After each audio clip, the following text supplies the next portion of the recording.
War Girl Lotte. War Girls Series Book 2 by Marion Kummerow, narrated by an AI. All rights reserved. Copyright 2017.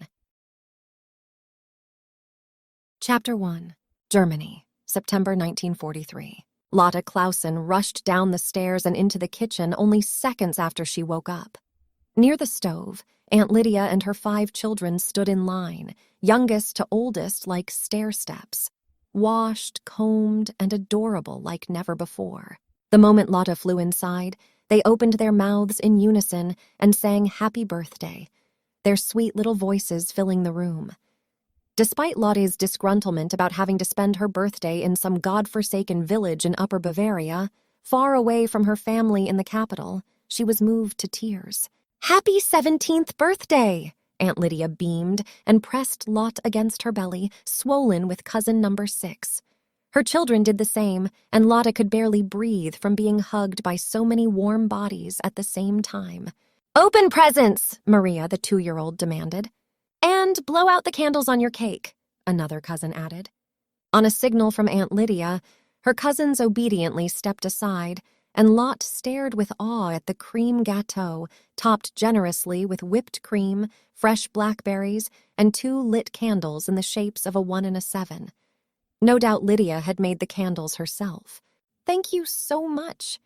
Lotte blinked tears of emotion away, then blew out the candles, closed her eyes, and made her secret birthday wish. "I want to leave this godforsaken village." "What you wish? What you wish?" Maria hopped up and down while pulling on Lotte's skirt. Lotte put a finger to her lips, giving her a secret smile.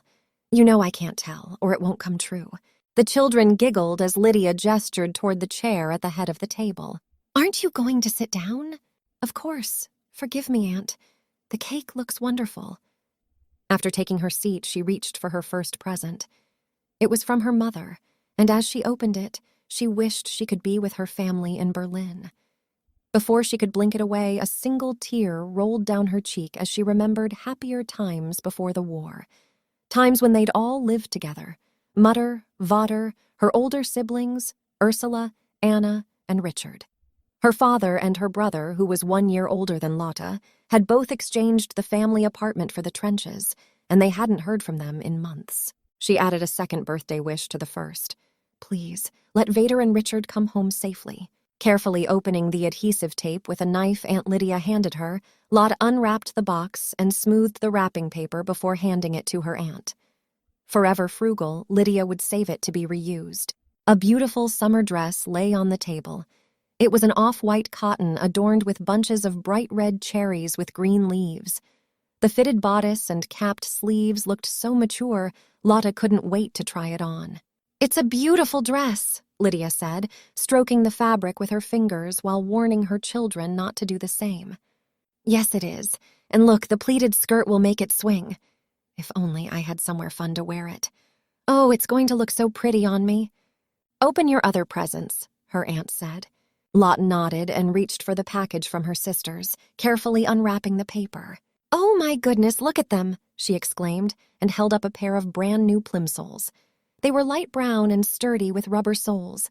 Lydia couldn't have looked more pleased for her. "Your sisters chose a good gift." Lotte looked down at her old shoes, the pink flesh of her toes peeking out where the sole and body of the shoes had separated. Her feet had grown this last year, as had the rest of her.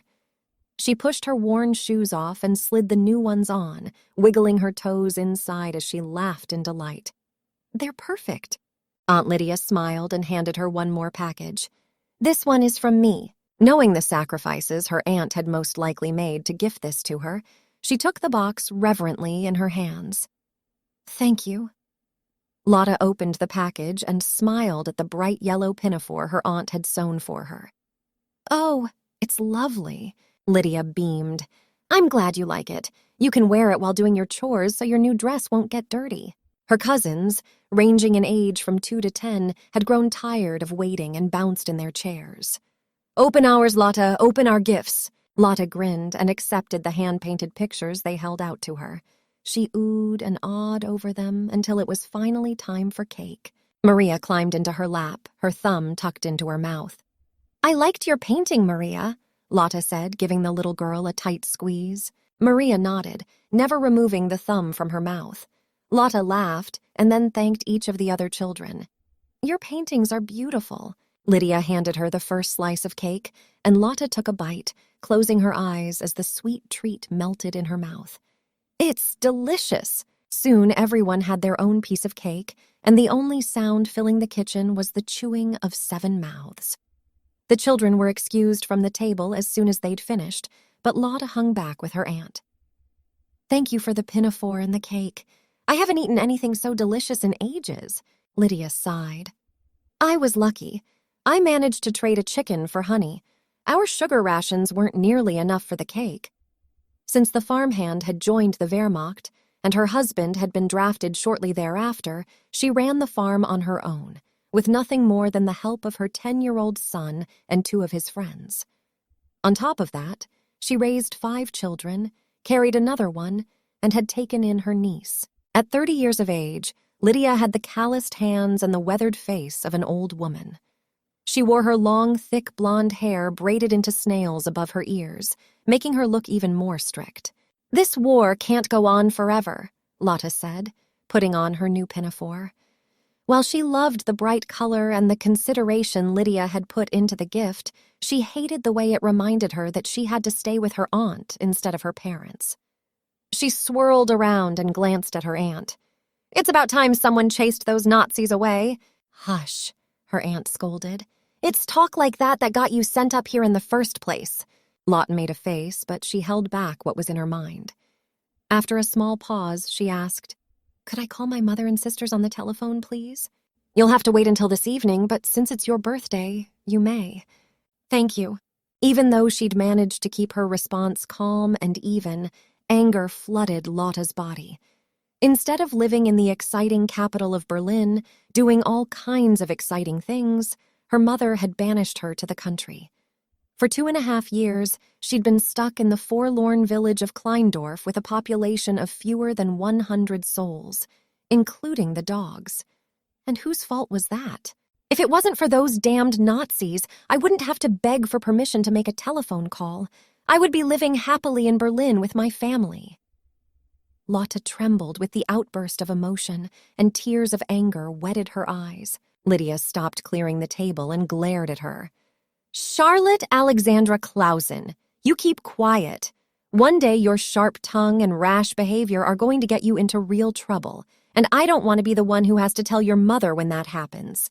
Because she'd received similar warnings many times before, Lotte only shrugged her shoulders nearly to her ears. What could happen to her? Seriously? In this boring village, the biggest danger was to be accidentally kicked by a cow while milking her. Later that evening, she called her mother's home and grinned when Anna answered. Anna was the middle sister, 4 years older than Lotte, with straight blonde hair that made her look demure, like an angel, when she was anything but. Her sister was strong-willed, ambitious, and ferociously independent. At the age of 10, after 2 years of dissecting frogs, snails, and other insects, she'd announced that she was going to be a scientist, a human biologist.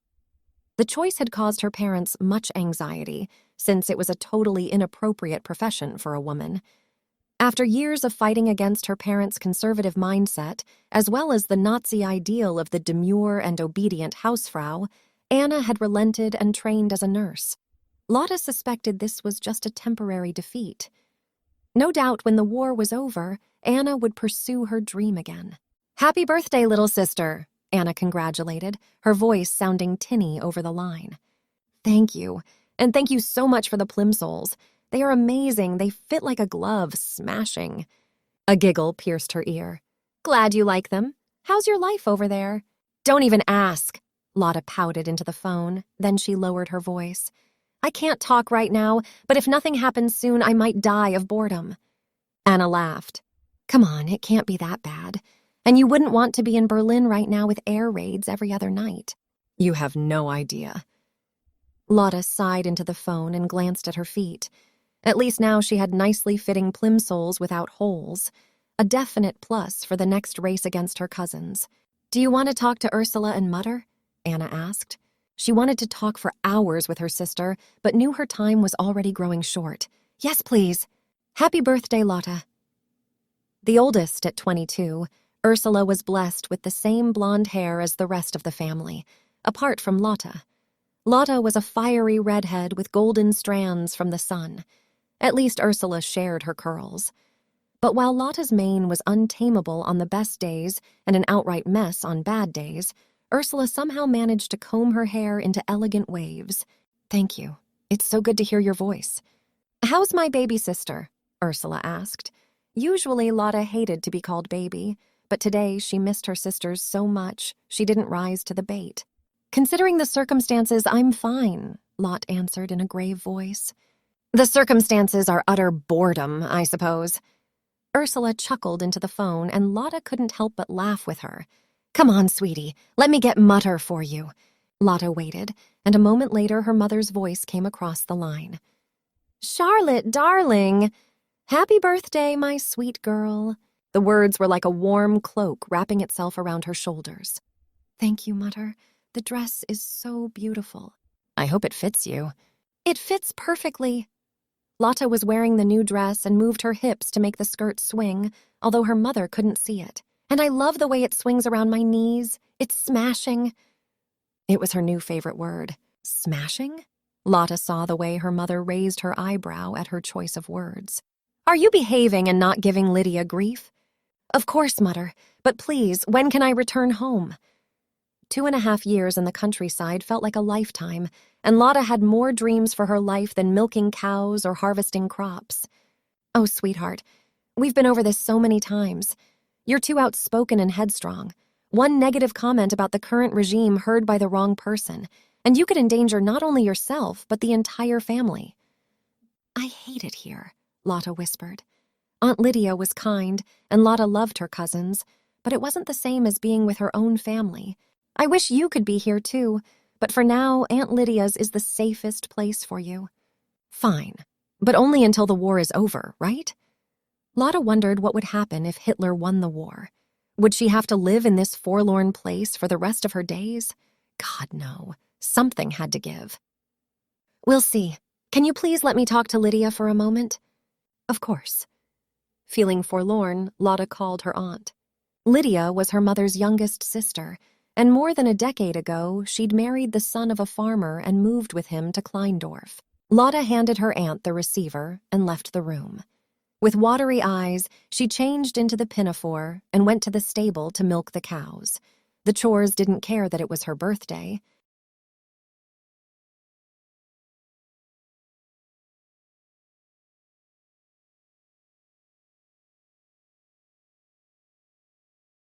Chapter 2. The summer was exceptionally hot, and Lotte and her 2 oldest cousins hurried to finish their chores. In the heat of the afternoon, they headed for a nearby pond surrounded by large trees. After frolicking in the cool water for a while, they stretched out on the grass to be dried by the sun. Lotte glanced at her new plimsolls. A grin spread across her face, and she couldn't resist the challenge. First up the tree wins! She shouted at her cousins and tied the shoelaces as fast as she could. Clad in her bathing costume and wonderful birthday shoes, she ran for the highest tree and climbed from branch to branch like Tarzan.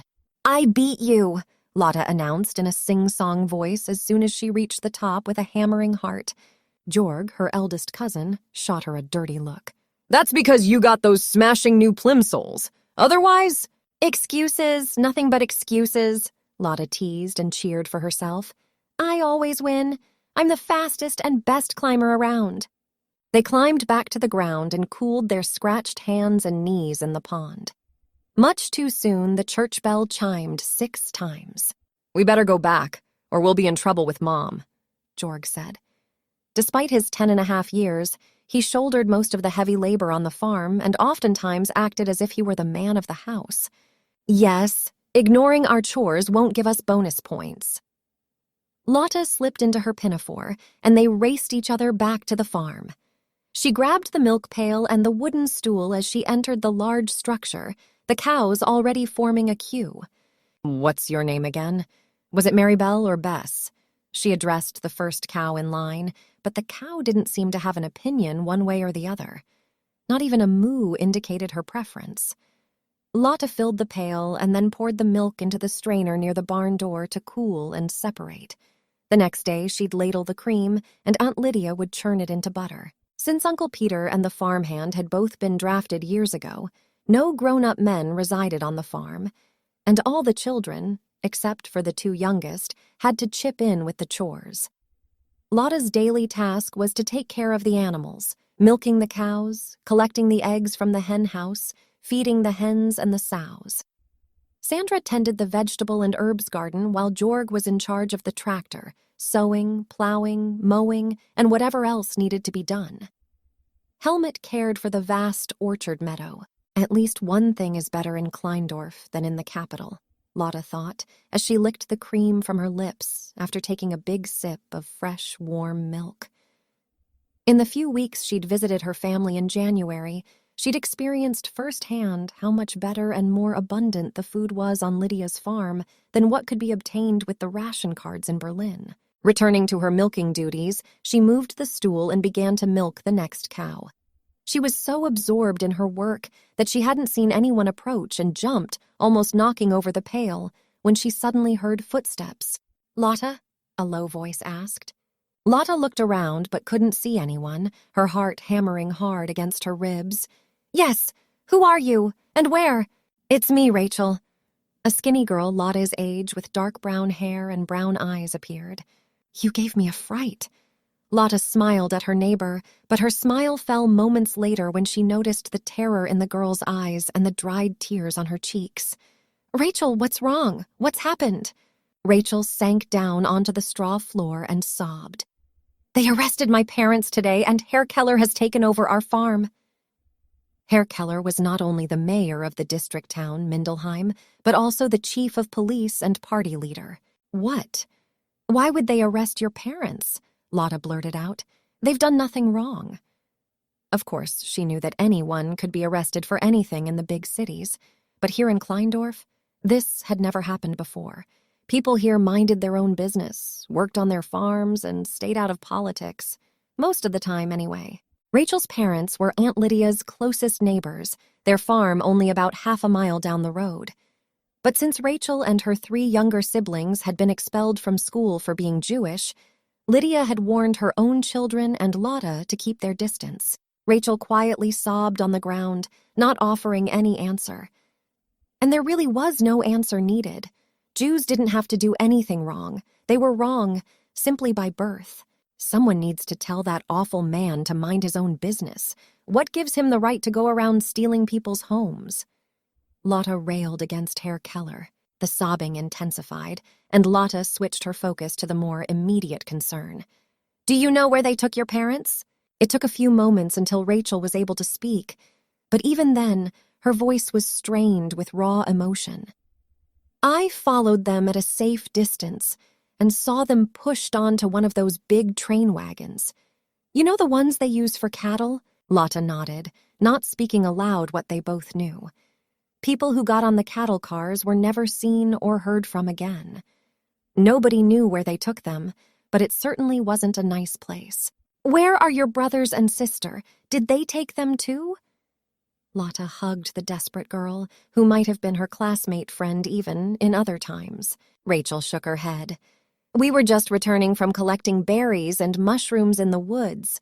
I told them to run and hide. Since the last cow died and we couldn't get any seeds to plant this year, we've only had the rations they give us." "I'm so sorry." Lotte hugged her once more.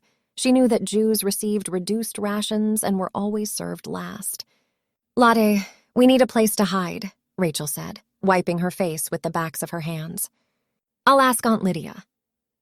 Lotte didn't think twice before she offered. "Find your brothers and sister and meet me in the barn in an hour." "Thank you."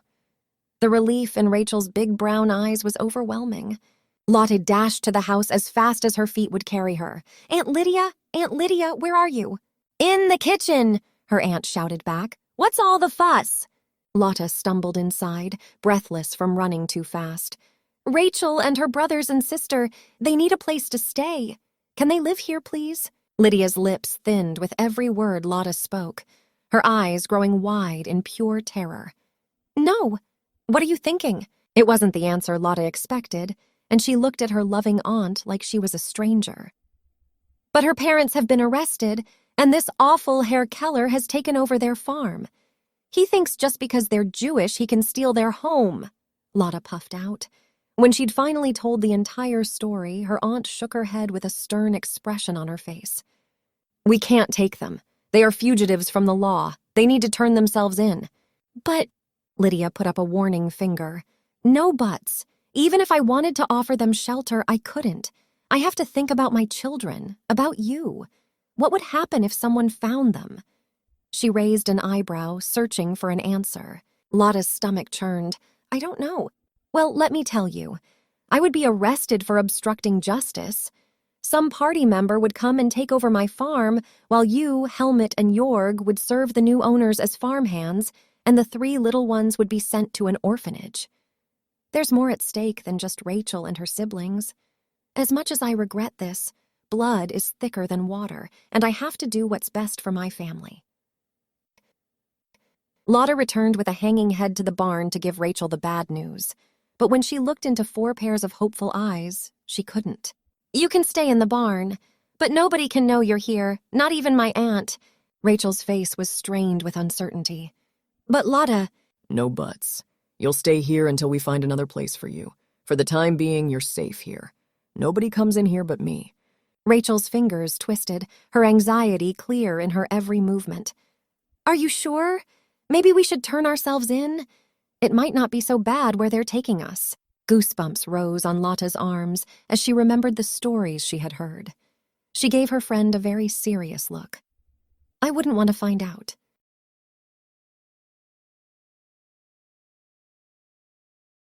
Chapter 3.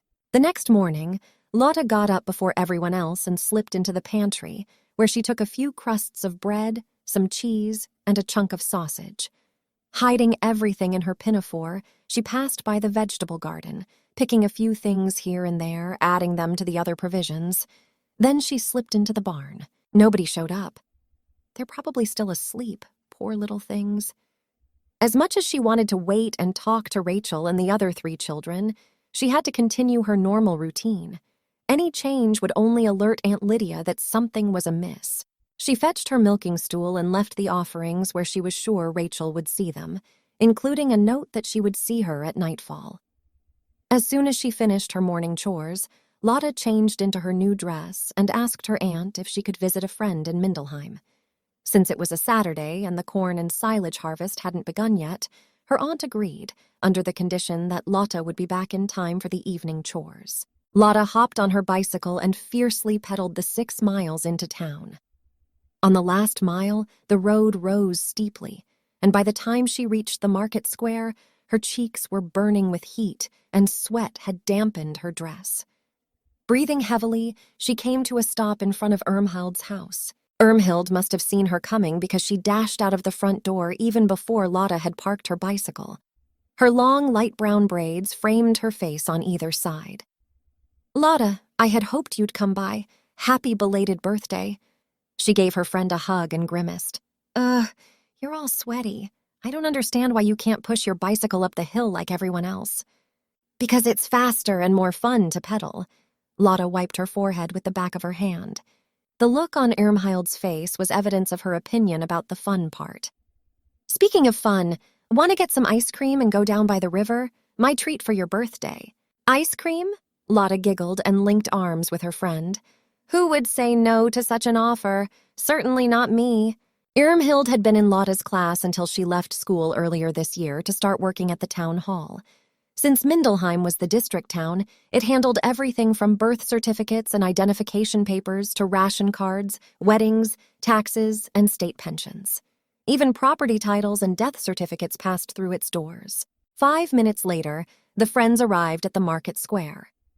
Despite being the district town, Mindelheim was a tiny place with only 5,000 inhabitants.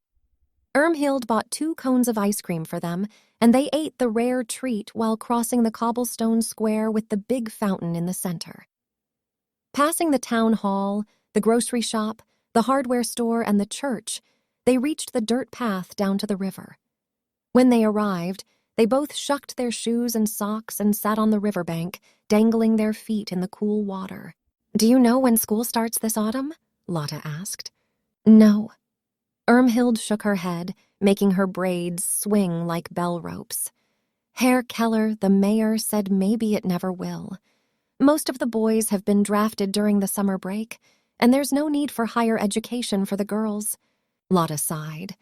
This meant more boredom for her. But most of her classmates had dropped out of school anyway. They were needed at home or as workers on the farms. "So what are you going to do after the summer?" Irmhild asked. "If it were up to me to decide, I'd leave this place." "But to do what?" Irmhild leaned back on her elbows, raising her face to the sun. "Who cares? Anything is better than being stuck on a farm in the middle of nowhere." Lotte took a pebble and sent it skipping across the water. "It's not that bad. At least we have enough food and a warm bed." Lotte turned and looked into Irmhild's blue eyes. She was her only friend, apart from her cousins. Most people didn't understand why the two of them had become friends. On the outside, they were opposites. While Lotte was impulsive, outspoken, and always up for a fight, Irmhild was quiet, thoughtful, and tried to accommodate everyone. But despite those differences, they shared the ambition to become more than a wife and mother. Although she was in the Bund Deutscher Modell, the Hitler Youth Organization for girls, Irmhild didn't agree with most of the Nazi ideology. She just didn't voice her concerns aloud. Lotte took another pebble and tossed it into the water. After watching the ripples until they reached the shore, she murmured, "You remember Rachel?" "Yes, why?" Irmhild's voice was languid, but even without looking at her, Lotte sensed the tension building between them. "Her parents were arrested yesterday and sent off in one of the cattle trains." A sharp intake of air was the only answer from her friend. Lotte stared at the lazily flowing river. "Rachel came last night while I was milking the cows. She was with Aaron, Israel, and Mindel in the woods when it happened. They can't go back. Herr Keller has taken over their farm. He's been after that piece of land for years," Irmhild said. The tension between them was suffocating now, and neither one dared to look the other one in the eyes. "It's so unjust!" Lotte jumped up and stomped her foot. "Why is he even allowed to do this? Go around stealing other people's homes? I hate—" "Shush, Lotte." Irmhild grabbed her hand. "Sit down again, or you'll draw attention to us." Lotte shot her a dirty look, but obeyed. After a long silence, Irmhild raised her voice again. "Where are they now?" Lotte looked around to see if they had gained unwelcomed eyes and ears. "Can you keep a secret?" When Irmhild nodded, she whispered, "They're hiding in the barn." "What, in your aunt's barn?" Lotte nodded, chewing her bottom lip. "Does your aunt know?" "No, Lydia said we can't shelter them. It would be too dangerous." "Well, I hate to say it, but your aunt is right. Do you have any idea what would happen if anyone finds them? Herr Keller would happily take over your aunt's farm as well." Lotte ran her hand through her wild curls. Irmhild always imagined the worst possible outcome. Nobody would find them. Nothing would happen. "They'll have to hide someplace else," Irmhild hissed. "But where?" Lotte shivered at the helplessness in her own voice. "They could stay with relatives." Lotte snorted. "I don't think they have any left. An orphanage, maybe?" "What kind of orphanage takes Jewish children?" But they can't stay in your aunt's barn. What should they eat? Without ration cards, they can't get anything. I snuck them some milk, cheese, bread, and a bit of sausage this morning." "Ah! And you think this is enough for 4 children? No, they can't stay hiding in the barn." A long silence ensued before Irmhild spoke again. "We have to find them a safe place to stay." "But where?" Lotte buried her head in her hands. Yesterday, everything had seemed so easy. Rachel, Aaron, Israel, and Mindel would hide in the barn until they could return to their farm. But after listening to Irmhild's words, she knew that was nothing less than impossible. Either they would starve to death, Aunt Lydia would question the missing provisions, or— Icy chills ran down her spine as she remembered that harvest was about to start any time soon. With dozens of people milling about the fields and barn, it was only a matter of time until someone found the children in hiding. Loud voices from the other side of the river drew Lotte's attention, and she saw a group of elementary school children racing each other to the water. If they were Aryan, they would be safe, she murmured more to herself, but Irmhild's head flew around and she stared at Lotte with wide-open eyes. You mean like getting them fake papers? Irmhild asked. Lotte hadn't considered that idea. Now that you mention it, I think it's a great idea, but where would we get them? At the town hall, of course, Irmhild blurted out, a terrified glance in her eyes following the initial enthusiasm. Yes, that's brilliant. But who? Lotte cocked her head and noticed the agitation in her friend. Oh, you. Of course you can do this. You work in the town hall. You do those things all the time. I mean, issuing papers and certificates. Actually not. I prepare everything, but Herr Keller has to sign the papers and put his official stamp on them. Irmhild rubbed her forehead. I don't have access to the special paper we use for identification cards either. Can't you just sneak into his office, take 4 leaves of that paper, put the stamps on it, and fake his signature? It can't be that hard, can it? Lotte leaned forward, excitement buzzing through her veins. Finally, something might happen in this sleepy town. A real adventure. Irmhild destroyed her hopes with a wild shaking of her head. It's too dangerous. We should think of something else.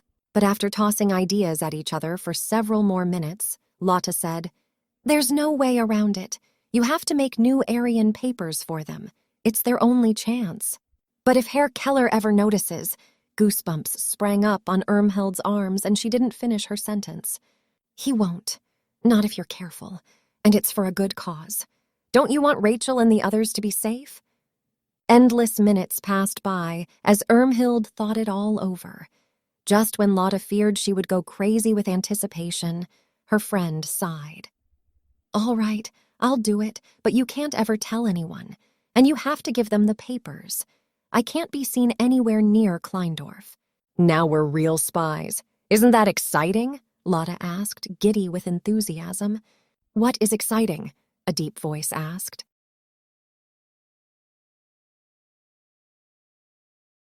Chapter 4. Lotte's breath stuck in her lungs while her head flew around to face the direction of the voice. 2 tall and strong boys her age stood a few feet apart, eyeballing the 2 girls. Both blonde, they wore the uniform of the Hitlerjugend, a tan shirt with pockets, black shorts, and a black rolled neckerchief. The official insignia of Hitler's youth movement, a swastika logo on an armband with red stripes bracketing a white stripe, adorned their right upper arms. None of your business, Lotte snapped at the older one. But Hans Keller, the oldest son of the mayor, wasn't one to give up easily and cast her a lazy smile. Come on, Schatchen, we're neighbors now. Let me in on the fun. I'm not your darling. Lotte turned her head away. Hans had a way of making her neck hair stand on end with his behavior. He was so full of himself. But you could be, and it wouldn't be to your disadvantage. He moved close enough that the tips of his shoes were touching her thigh. Before Lotte could jump up and give him a piece of her mind, Irmhild put a calming hand on her arm. We were talking about Lotte's new dress, Irmhild said. You do look very nice today, the other boy complimented her. Uwe was the son of the forest warden and had dropped out of school earlier in the year to take over his father's duties while his father served at the front. Lotte looked up. Thanks, Uwe.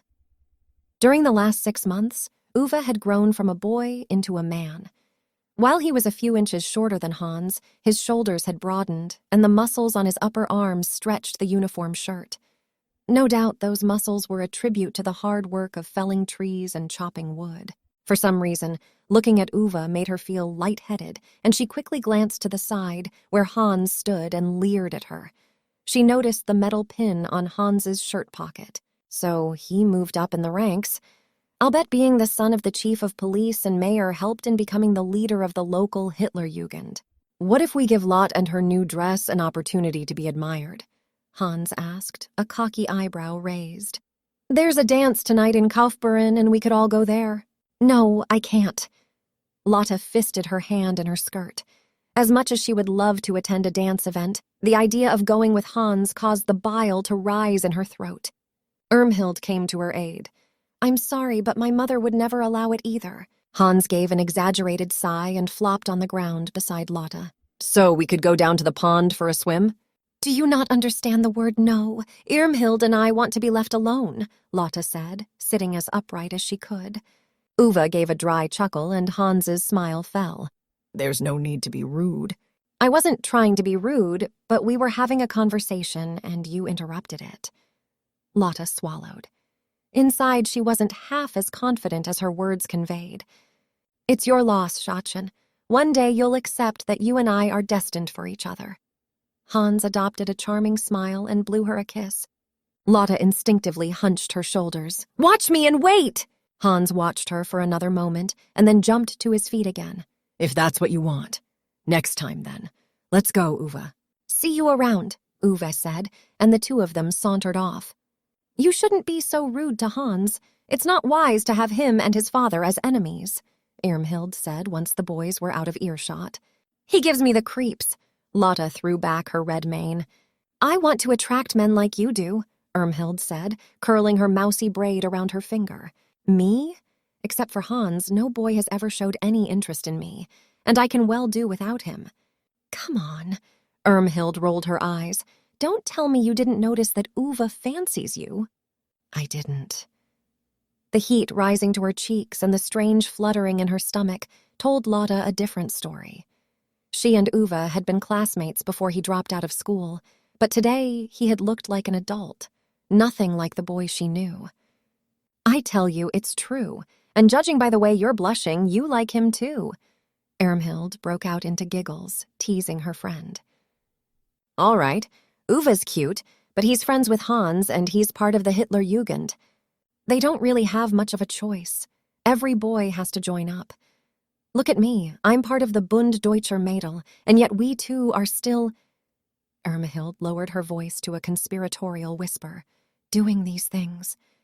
Lotte nodded and then looked up at the sky where the sun was heading for the horizon. I need to get back home. Together, they walked to Irmhild's house, where Lotte had parked her bicycle. On an impulse, she hugged her friend tight. Promise to be careful and give me a phone call when the papers are ready. Irmhild's fingers twisted together. Maybe it wasn't such a good idea, she answered with an unsteady voice. You can't back out now. You're Rachel's only hope. Nothing will happen. Lotte frowned at her friend. Let's hope so, my goodness. Irmhild opened the door and disappeared, leaving Lotte with a bad feeling. She shoved it aside, grabbed her bicycle, and mounted it. The way home was mostly downhill, and Lotte ducked low over the handlebars to gain speed until the wind ruffled her mane. For all she complained about being stuck in Kleindorf, she loved to roam about the landscape in a way that wasn't possible in Berlin. 15 minutes later, she reached her aunt's farm and hurried to tackle her chores. The cows were already waiting patiently on the square in front of the barn to be milked.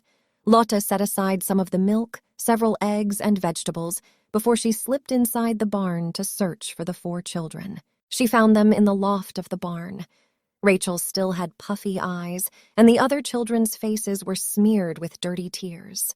I brought you food. Lotte stared at the meager provisions in her hands. It was barely enough for one person, let alone 4. Irmhild had been right. They couldn't stay in here for long. I'm afraid you'll have to eat the eggs raw. Thank you. We won't stay here much longer. I just need to figure out where to go.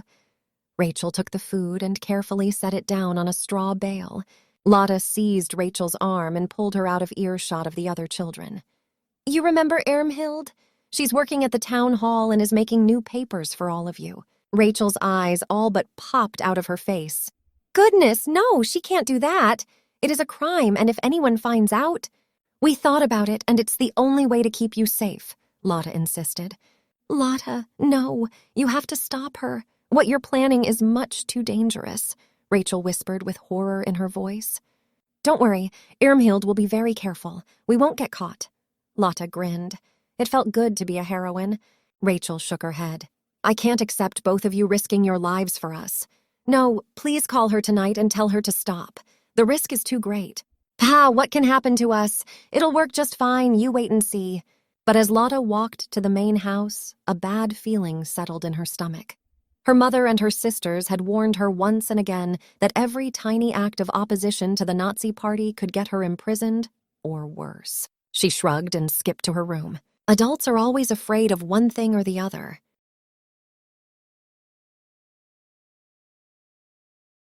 Chapter 5. 2 days had gone by, and Irmhild still hadn't called. Lotte wondered if her friend had forgotten about their plan, because it couldn't take that long to make some fake papers, right? At the same time, she worried about Rachel and the other 3 children. They stayed hidden in the barn during the night, but left before dawn to venture into the forest looking for something to eat.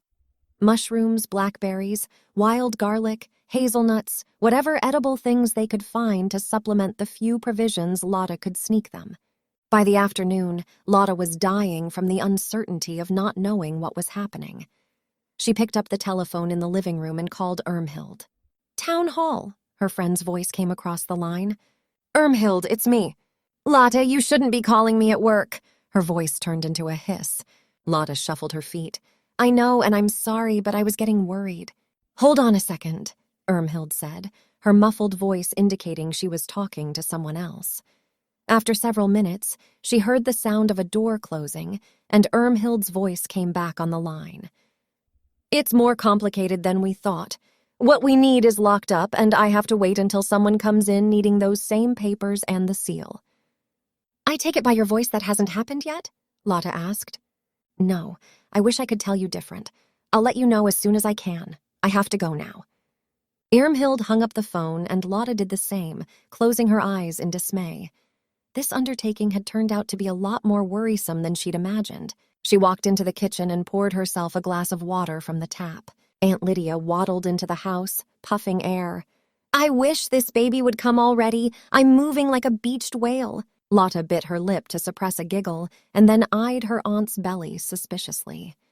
It had grown so much during the last weeks, she feared it might explode any moment. "Do you want some water, Aunt Lydia?" "Yes, thank you." Lydia sank down on a chair and gulped down the water Lotte handed her. "Good to see you, Lotte. You'll have to clean out the barn in the next few days. I went into town and organized harvesters for next week." "Next week?" Lotte almost dropped the glass. "Isn't that a bit early?" "No, the weather has been exceptionally hot, and I want to have it done before this baby arrives," Lydia said and patted her belly. "Oh," was all Lotte managed to say. "I need you to sweep out the floors, clean the cobwebs, and get everything ready to store the crops. I'll get on to it right away." Lotte dashed off to take stock of the situation in the barn. The refugees couldn't stay there, not when the harvest began. Work would sometimes continue until late at night, and people would notice if someone had slept in the fresh hay. After dinner, she returned to bring Rachel the bad news. She found her in the loft, holding her sister on her lap and softly singing a lullaby to comfort the 4-year-old. Lotte's heart squeezed at the sight. That poor child. She had no idea what was happening in the world, and cried for her vanished mummy. Rachel looked up at the shuffling of Lotte's feet and waved her forward. "Come and sit with me." She looked so fragile, and yet so much in control. Lotte wondered how she managed to take care of her baby sister and her 2 mischievous brothers the entire day, keeping them quiet and out of sight of everyone. She settled next to her and then quietly recounted the conversations with Irmhild and Lydia. "If Irmhild doesn't get the papers before next week, I don't know how we're going to keep you hidden." Rachel gave her a sad smile and shook her head. "Do not fret. We will leave and find someplace else." "No," Lotte shook her head. "I don't want you to leave until it is safe for you to do so. You need Aryan papers to guarantee safe passage." "You've been so generous." Rachel's eyes filled with tears. "Don't cry, please," Lotte begged her. "I know Irmhild will come through. Everything will be fine." "Maybe," Rachel murmured. Lotte squeezed her hand and then climbed back down the ladder to the ground floor. After putting the milking equipment back where it belonged, she closed the sliding doors to the barn, her mind focused on the problem of Rachel. "Ah!" she shrieked when a young man appeared out of the shadows, blocking the pathway to the main house. She pressed her hand to her stomach when she recognized who it was. "What are you doing here, Hans?" "Checking on you," he smirked. "You're spying on me!" Lotte racked her brain, wondering if he might have been able to overhear her talking with Rachel. "Are you doing something I should be spying on?" he asked with a teasing grin. "I was doing my evening chores," What are you doing at my aunt's house? I was in the area and wanted to see you. You weren't very nice to me the last time we saw each other. I thought without Uva and Irmhild around, you might be more accommodating. Lotte shook her head and pushed past him, but Hans put out an arm, blocking her way and trapping her against the wall with his body. She froze, not sure whether this was one of his stupid pranks, but then he lifted a hand to her head and wrapped one of her strawberry blonde curls around his fingers. She turned her eyes on him, glaring daggers of fury in his direction. "Take your hands off of me!" I like seeing you all riled up. Come for a walk with me, Hans chuckled. No. Lotte, come on, be nice to me and I'll be nice to you. His breath blew across the bare skin on her neck, and despite its warmth, she shuddered. I need to go inside, she insisted, trying to wriggle out of his embrace. Your aunt won't mind if she knows you're with me. What else do you have to do? I could help you finish your chores. I'm done with my chores, leave me alone. Lotte did her best not to panic. If she screamed, nobody would hear her except for Rachel. And if I don't want to? Hans edged closer to her, his body heat and his masculine odor sending ripples of fear through her body. The next moment, he dipped his head and tried to kiss her, but she turned her face away, making his lips land on her cheek. That's enough! Leave me alone! Lotte was shaking with fear and fury, but somehow she managed to raise both hands and shoved at his chest as hard as she could. He chuckled, but retreated one step. Come on, Lotte, I know you like me. Like you? I detest you. You're nothing more than a coward flaunting your stupid Nazi uniform and hiding behind your father's coattails. You don't mean that. Hans's voice had changed from teasing to menacing in an instant. Lotte didn't respond, but used his moment of shock to duck beneath his arm and dash for the safety of the farmhouse. She ran as if the devil was at her back.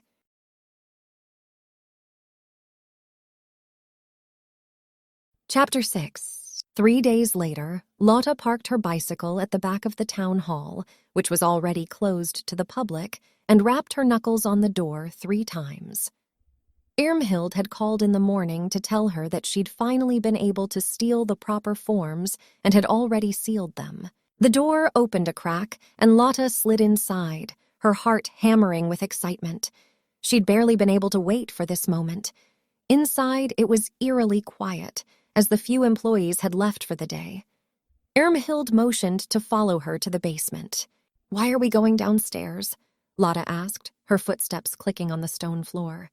Because I don't want anyone to see us through the windows, Irmhild answered, and led her into a large room with overhead lighting. Oh, good plan. So you were able to get the papers sealed? Yes, I used pictures of my brothers and me when we were children, but now I don't know what names to put on the papers. We can't use their real names, right? Irmhild giggled nervously. Lotte hadn't thought about that, but now it was obvious. Rachel Epstein wouldn't work well for an Aryan girl, and neither would the first names Israel, Aaron, and Mindel. It dawned on her that there was a lot of details she hadn't considered before embarking on this rash plan. Down in the basement, Irmhild proudly showed her the identification papers she'd prepared. Giggling, they tossed around a few names until they settled for the first names of former classmates, Karen, Ingrid, Peter, and Klaus. Now we just need to find a proper last name for them. Lotte sighed and tugged a wild strand behind her ear. That's easy. We'll use Muller. Half of the population is called Muller, so nobody will suspect anything. Irmhild carefully filled in the forms with the names, birth dates, and birthplaces. Then she blew on the ink and waved the paper in the air. Done. Give them to me. I'll take them to Rachel, Lotte offered.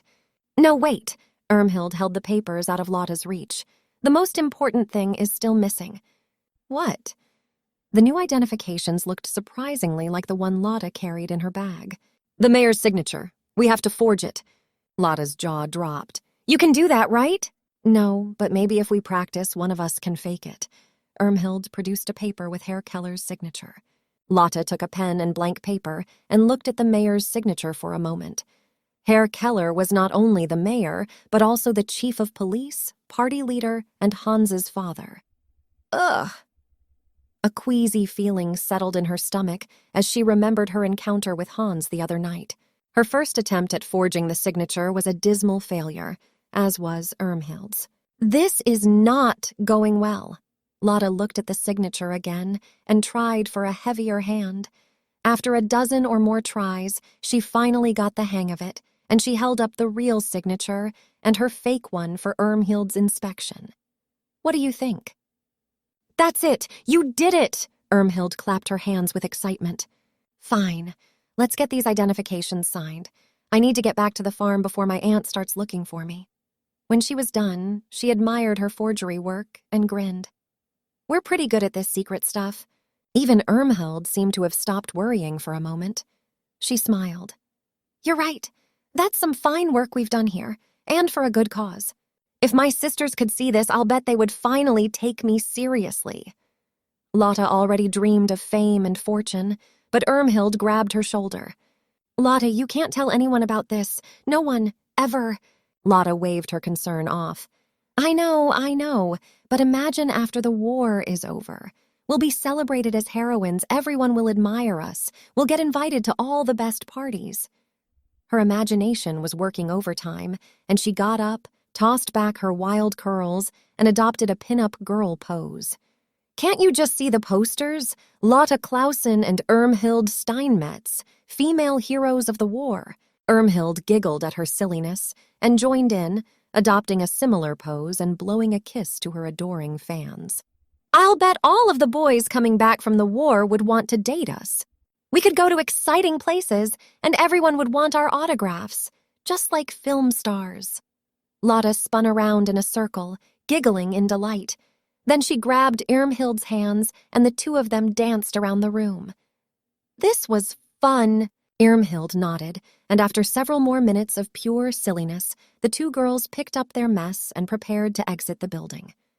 Irmhild hugged Lotte as they slipped out the back door of the town hall. Ride home safely. I will. Talk to you soon. Lotte mounted her bicycle and pedaled fast all the way back to her aunt's farm. She managed to get her bike stowed in the barn and then settled in to milk the cows as if nothing had happened. She itched to tell Rachel the good news, but nobody answered her quiet calls. Lotte tucked the fake papers inside a cubbyhole to keep them safe.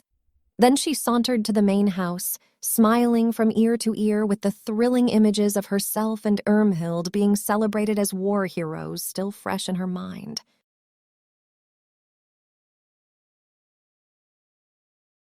Chapter 7. Aunt Lydia, I'm going to work in the barn for a while, Lotte called to her aunt right after breakfast.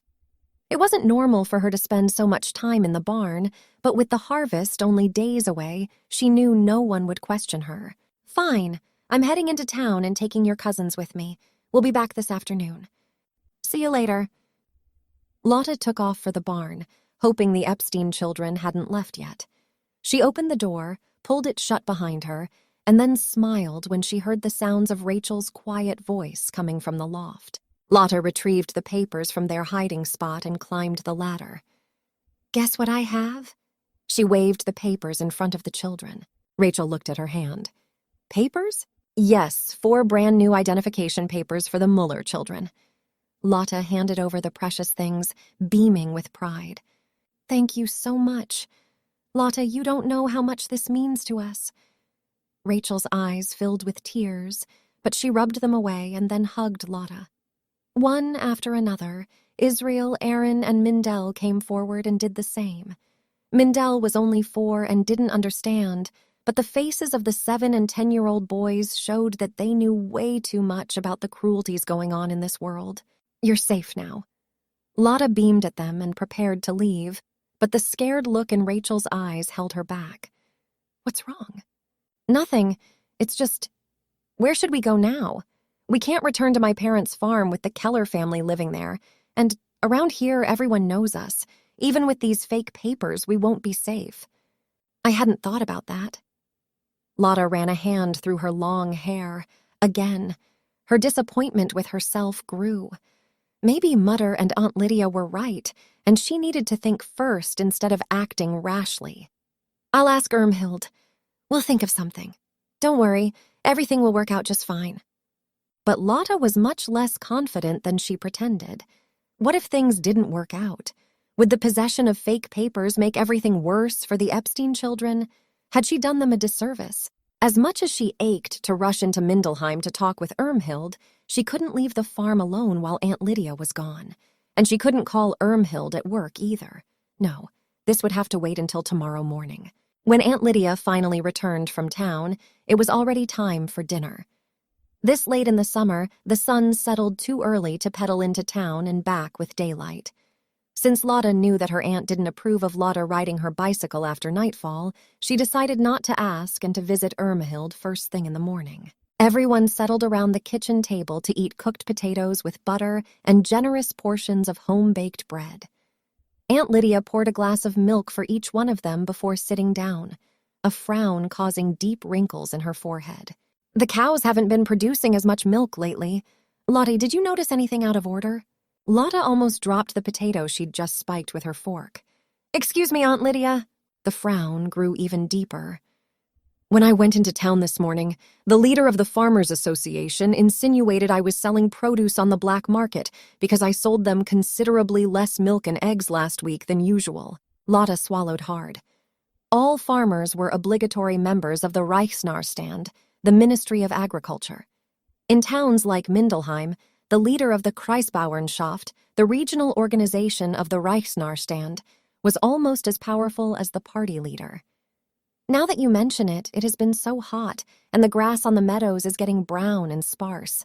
I'm sure once the temperature cools down, they will be back to normal. One more reason to start the green fodder harvest. It has been unseasonably warm this year. Aunt Lydia wiped Maria's mouth and focused on her food. Lotte cast her eyes downward, intent on not attracting any undue attention to herself and the issue of the cows and hens. She was relieved when Jorg started a conversation about the need to get diesel fuel for the tractor. Soon, dinner was over, and Lotte sighed with relief when her aunt gave the order to clear the dinner dishes. Except for 2-year-old Maria, all the other children had their tasks, and within minutes, dinner was cleaned up, and the kitchen was set to rights. Aunt Lydia had just settled into the armchair, propping up her swollen feet on a stool and massaging her belly, when someone knocked on the door. Who could that be? Lydia wondered and attempted to get up from the armchair. I'll get it. You sit and rest, Lotte called out and rushed to open the door. The next moment, she wanted to slam it into the faces of the unwelcome visitors. Good evening, it's Lotte, right? Herr Keller asked, flanked by his wife and Hans. Yes. Lotte felt hot and cold shivers running up and down her spine. Who is it? Lydia called from the living room. The mayor and his family, Lotte called back. Can we come in for a moment? Herr Keller asked. Finally, Lotte's brain had recovered from the shock and was able to think again. Of course, Herr Keller, my aunt is resting. She led the visitors into the living room, where her aunt rose from the armchair to greet them with much difficulty. Good evening, Herr and Frau Keller. What brings you here at this hour?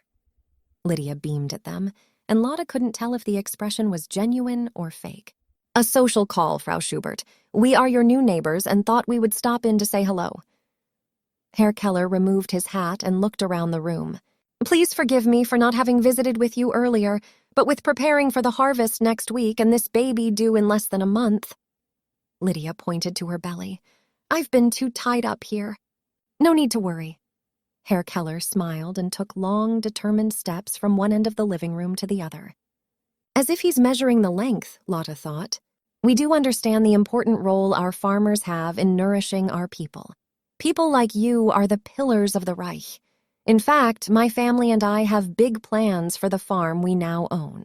Those dirty Jews left the land impoverished. It's a good thing they decided to leave. Decided to leave? Lotte wanted to vomit on the mayor's shiny shoes. Aunt Lydia must have sensed Lotte's inner turmoil because she sent her a warning stare and said, Lotte, dear, can you please get our visitors some refreshments?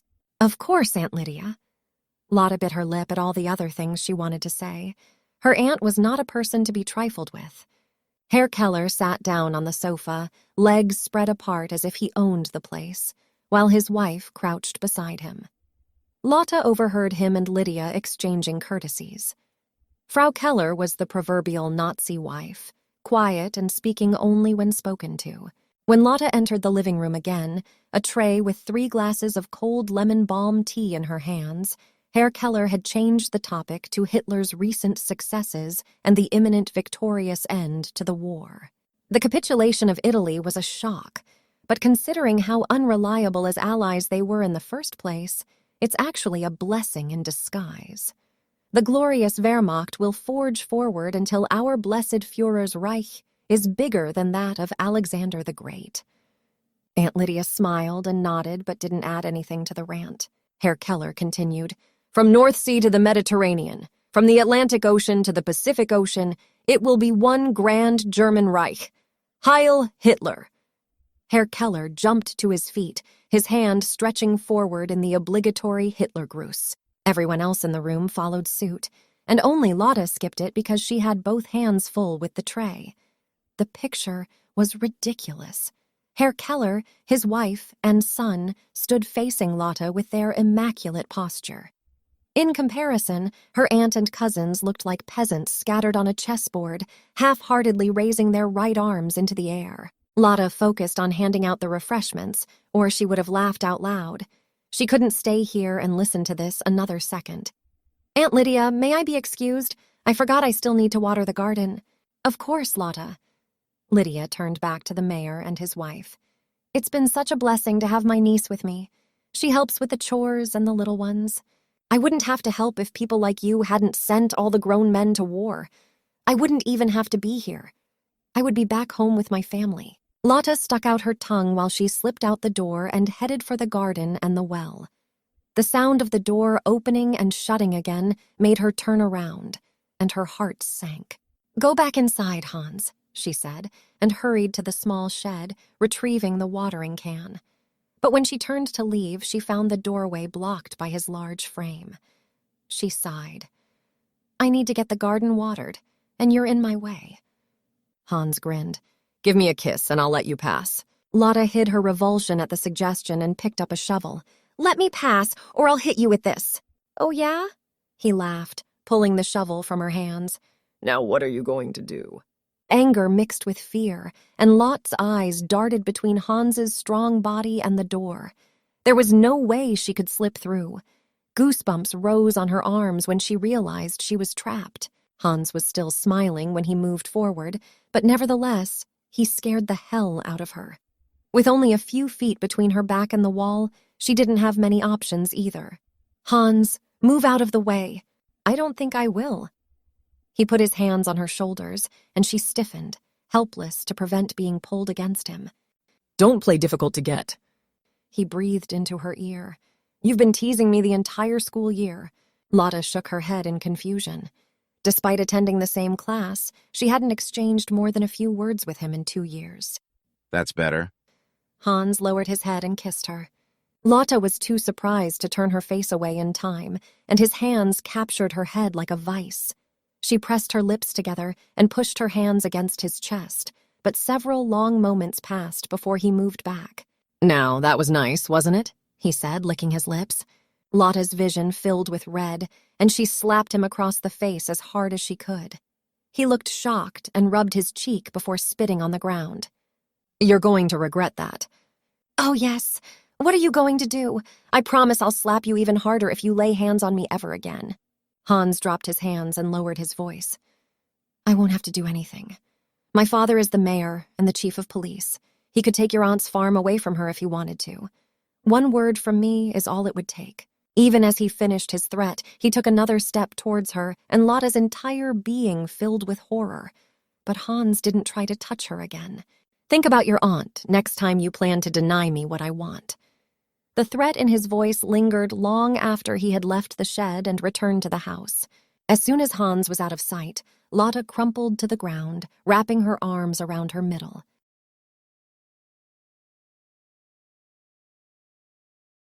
Chapter 8. Lotte spent a restless night in her room.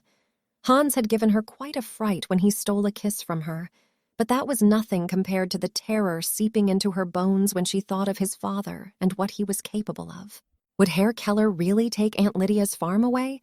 The same way he'd done with the Epstein farm? An even more terrifying thought entered her mind. What if he sends Aunt Lydia away because of me? What will happen to my cousins? Rage boiled in her blood at the injustice.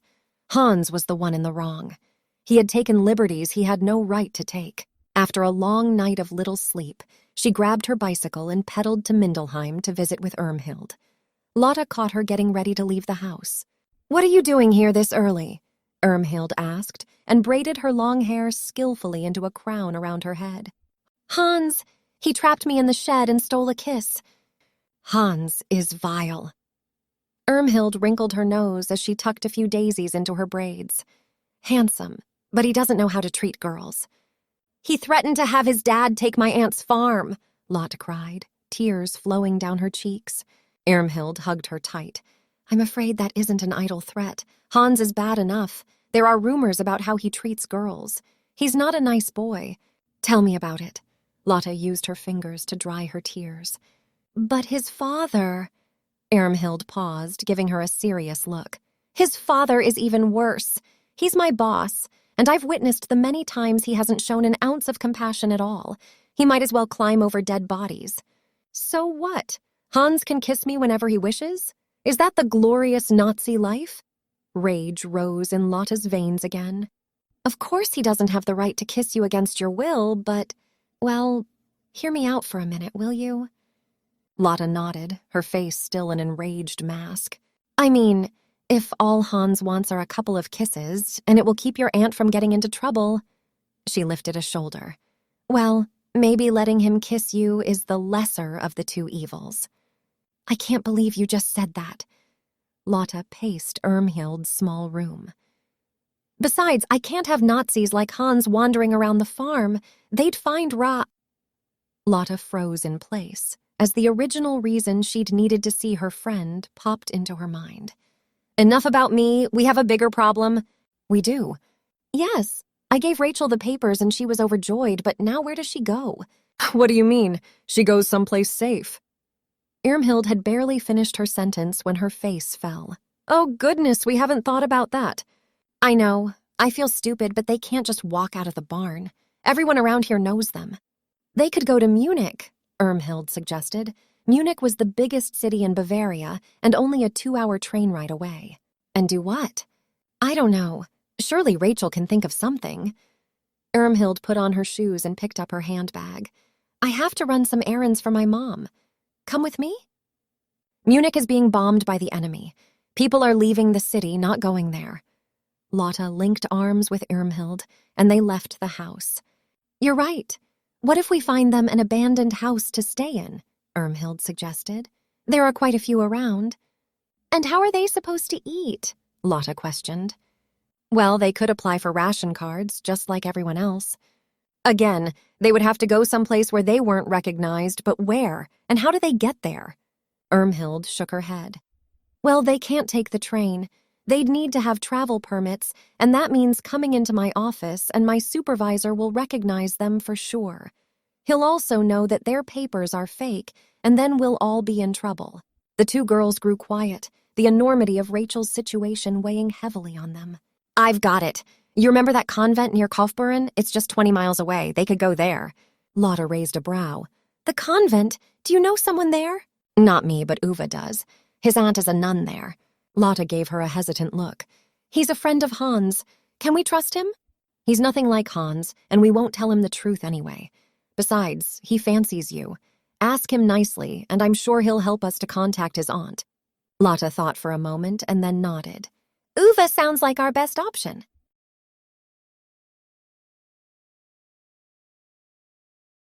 Chapter 9. "Don't you have to go to work today?" Lotte asked, while Irmhild delivered several letters for her mother. "Yes, but only half the day. I'm not due at the town hall until afternoon. I wouldn't want to draw undue attention to myself." "Good. Where do you think Uwe could be?" They had returned to Irmhild's house and fetched their bicycles. "Let's start at his place," Irmhild suggested. "You know where he lives?" "Sure I do. Follow me." Irmhild laughed. "Growing up here, I know everyone and everything. It's not that big of a place." Uwe wasn't at home, but his mother directed them to the patch of forest he was currently working in. Lotte pedaled away, over rough and smooth until they reached the heavy copse of trees. She paused at the edge and waited for a breathless Irmhild to catch up. "I guess we have to walk from here." The girls parked their bikes by the side of the trail, not bothering to lock them, and followed the trail into the dense forest. It wasn't long before they heard the sound of an axe chopping wood, and Irmhild pointed to their left. "That has to be him. No one else is allowed in here to cut down trees. Remember, be extra nice to him." Lotte made a face but nodded and followed in the direction of the noise. A loud crash sounded, startling them both, and then silence settled over the forest once more. "What was that?" Lotte asked. "A falling tree. Uva first fells the tree and then chops up the branches for firewood. Later, the trunks are pulled out and taken to the lumber mill." "I had no idea. Does he do all of this by himself?" Lotte's admiration for Uva grew. "No, silly, of course not. He has an ox to pull the trunks to the edge of the forest where a tractor is waiting for them." "Oh!" A few minutes later, the two girls stepped into a small clearing and stopped. Uva was stripped to the waist, swinging his axe at the newly fallen tree, but when he saw them approaching, he stopped, a silly grin spreading across his face. Irmhild gave Lotte a push, and she walked over toward him. "Hi, Uwe," she greeted him, trying to figure out how to best broach the reason for her visit. Uwe put down the axe, and his eyes played over her face. "What brings you deep into the forest?" "Looking for you," she answered honestly. "Me?" The silly grin on his face intensified, and he stood a little taller.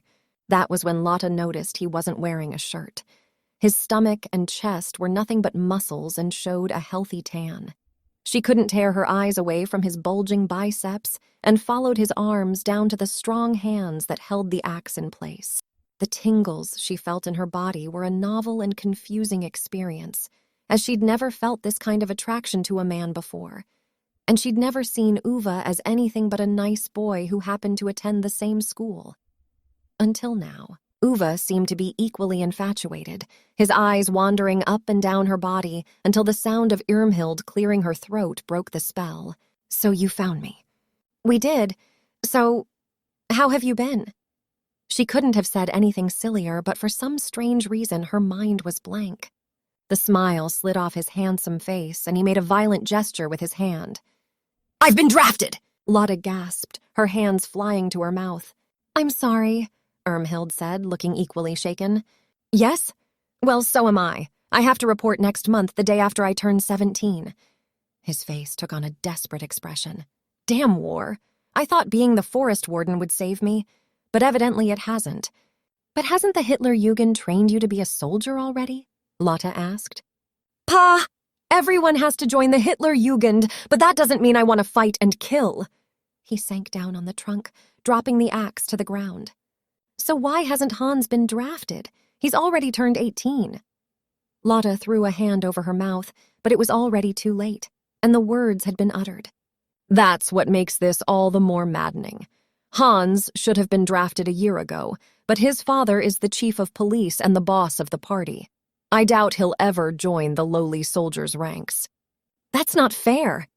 Lotte sat beside him on the trunk with compassion in her heart. She hated injustice, and the entire Nazi regime was one big inequity.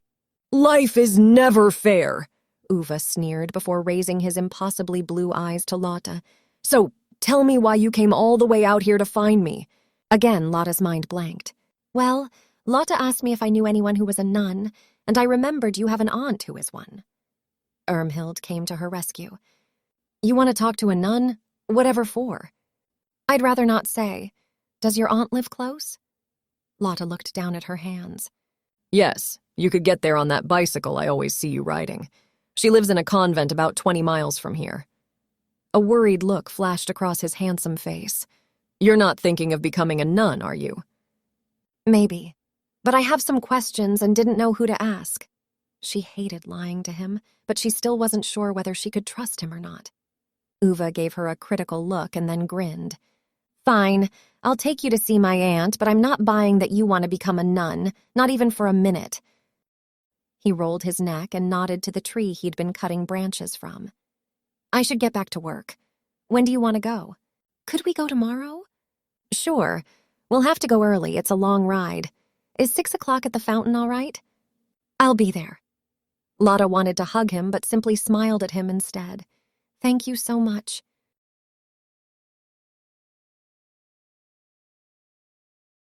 Chapter 10. The next day, Lotte got up well before dawn, took care of her morning chores, and left a note for her aunt, telling her she needed to help Irmhild with something in the next town. She'd done this same thing so many times, she wasn't concerned about her aunts being worried or upset. Dressed in her new dress and plimsolls, she arrived at the fountain just in time. Uwe was already waiting for her, an immense black bicycle by his side. "Thanks for doing this for me." She greeted him with a shy smile. "No problem. You look very nice in that dress." Lotte felt the blood rushing to her cheeks. "Thanks. My mother made it for me." Let's go. 20 miles is a long way to ride. Are you sure you're up for it? For a moment, Lotte wanted to tell him that she was very capable of riding double or even triple the distance, but the caring look in his eyes confused her enough to swallow her spiteful remark. "I'm ready to go." They rode for a while in silence, as the sun rose over the horizon, showing clear blue skies. Night chill lingered in the air, but the day would be hot again. The wheat, rye, and barley fields lay harvested, but the cornfields stood strong and tall, reminding her of the imminent harvest. The sooner Rachel and her siblings left the barn, the better it would be for everyone. After about an hour, they heard the sounds of an aircraft approaching. "Off into the bushes!" Uwe shouted. He jumped off his bicycle and pushed it into the roadside ditch. Then he took Lotte's hand and pulled her with him to seek cover beneath a row of bushes. Despite the danger looming in the air, all she sensed was his intense presence, the way he took care of the situation and made her feel safe. Bloody Englishman. Uwe pointed to where 2 aircraft were hanging low in the sky, as if in search of something. Usually, the bombers didn't bother with the countryside and preferred to drop their deadly cargo over the big cities, but one could never be sure. Lotte shuddered as memories of the air raids in Berlin swam in her brain. "Are you cold?" Uwe asked.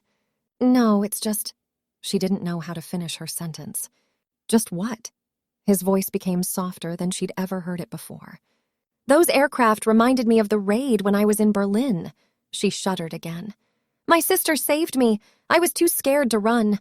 Ursula had to return and drag me out of the building all the way to the shelter." "Did she often have to rescue you?" "Often." Lotte scrunched her nose. "I mean when you were younger." "Actually, no."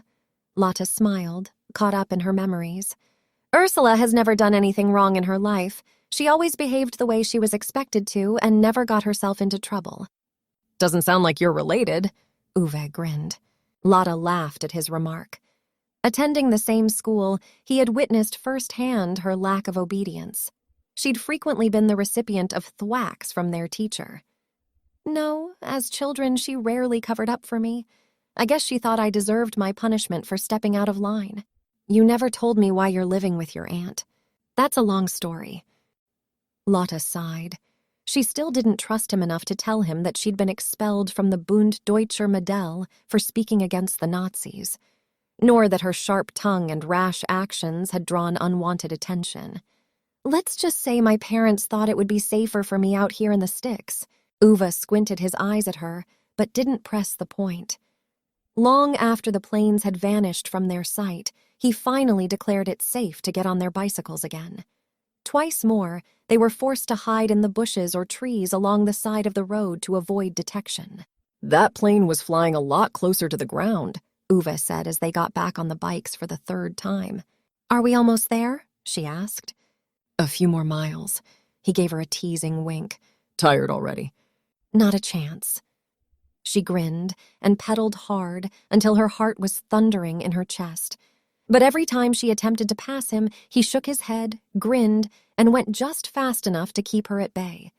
It was infuriating, but at the same time it was incredible fun, and it kept her mind from worrying about the aircraft. An hour later, they were standing in front of the convent doors. Lotte's face was hot from the exercise, and she didn't doubt her mane was in wild curls around her head. She tried combing it with her fingers until she noticed Uwe's gaze on her. "What's the matter?" "I like your hair. It fits your personality." Her face grew even hotter.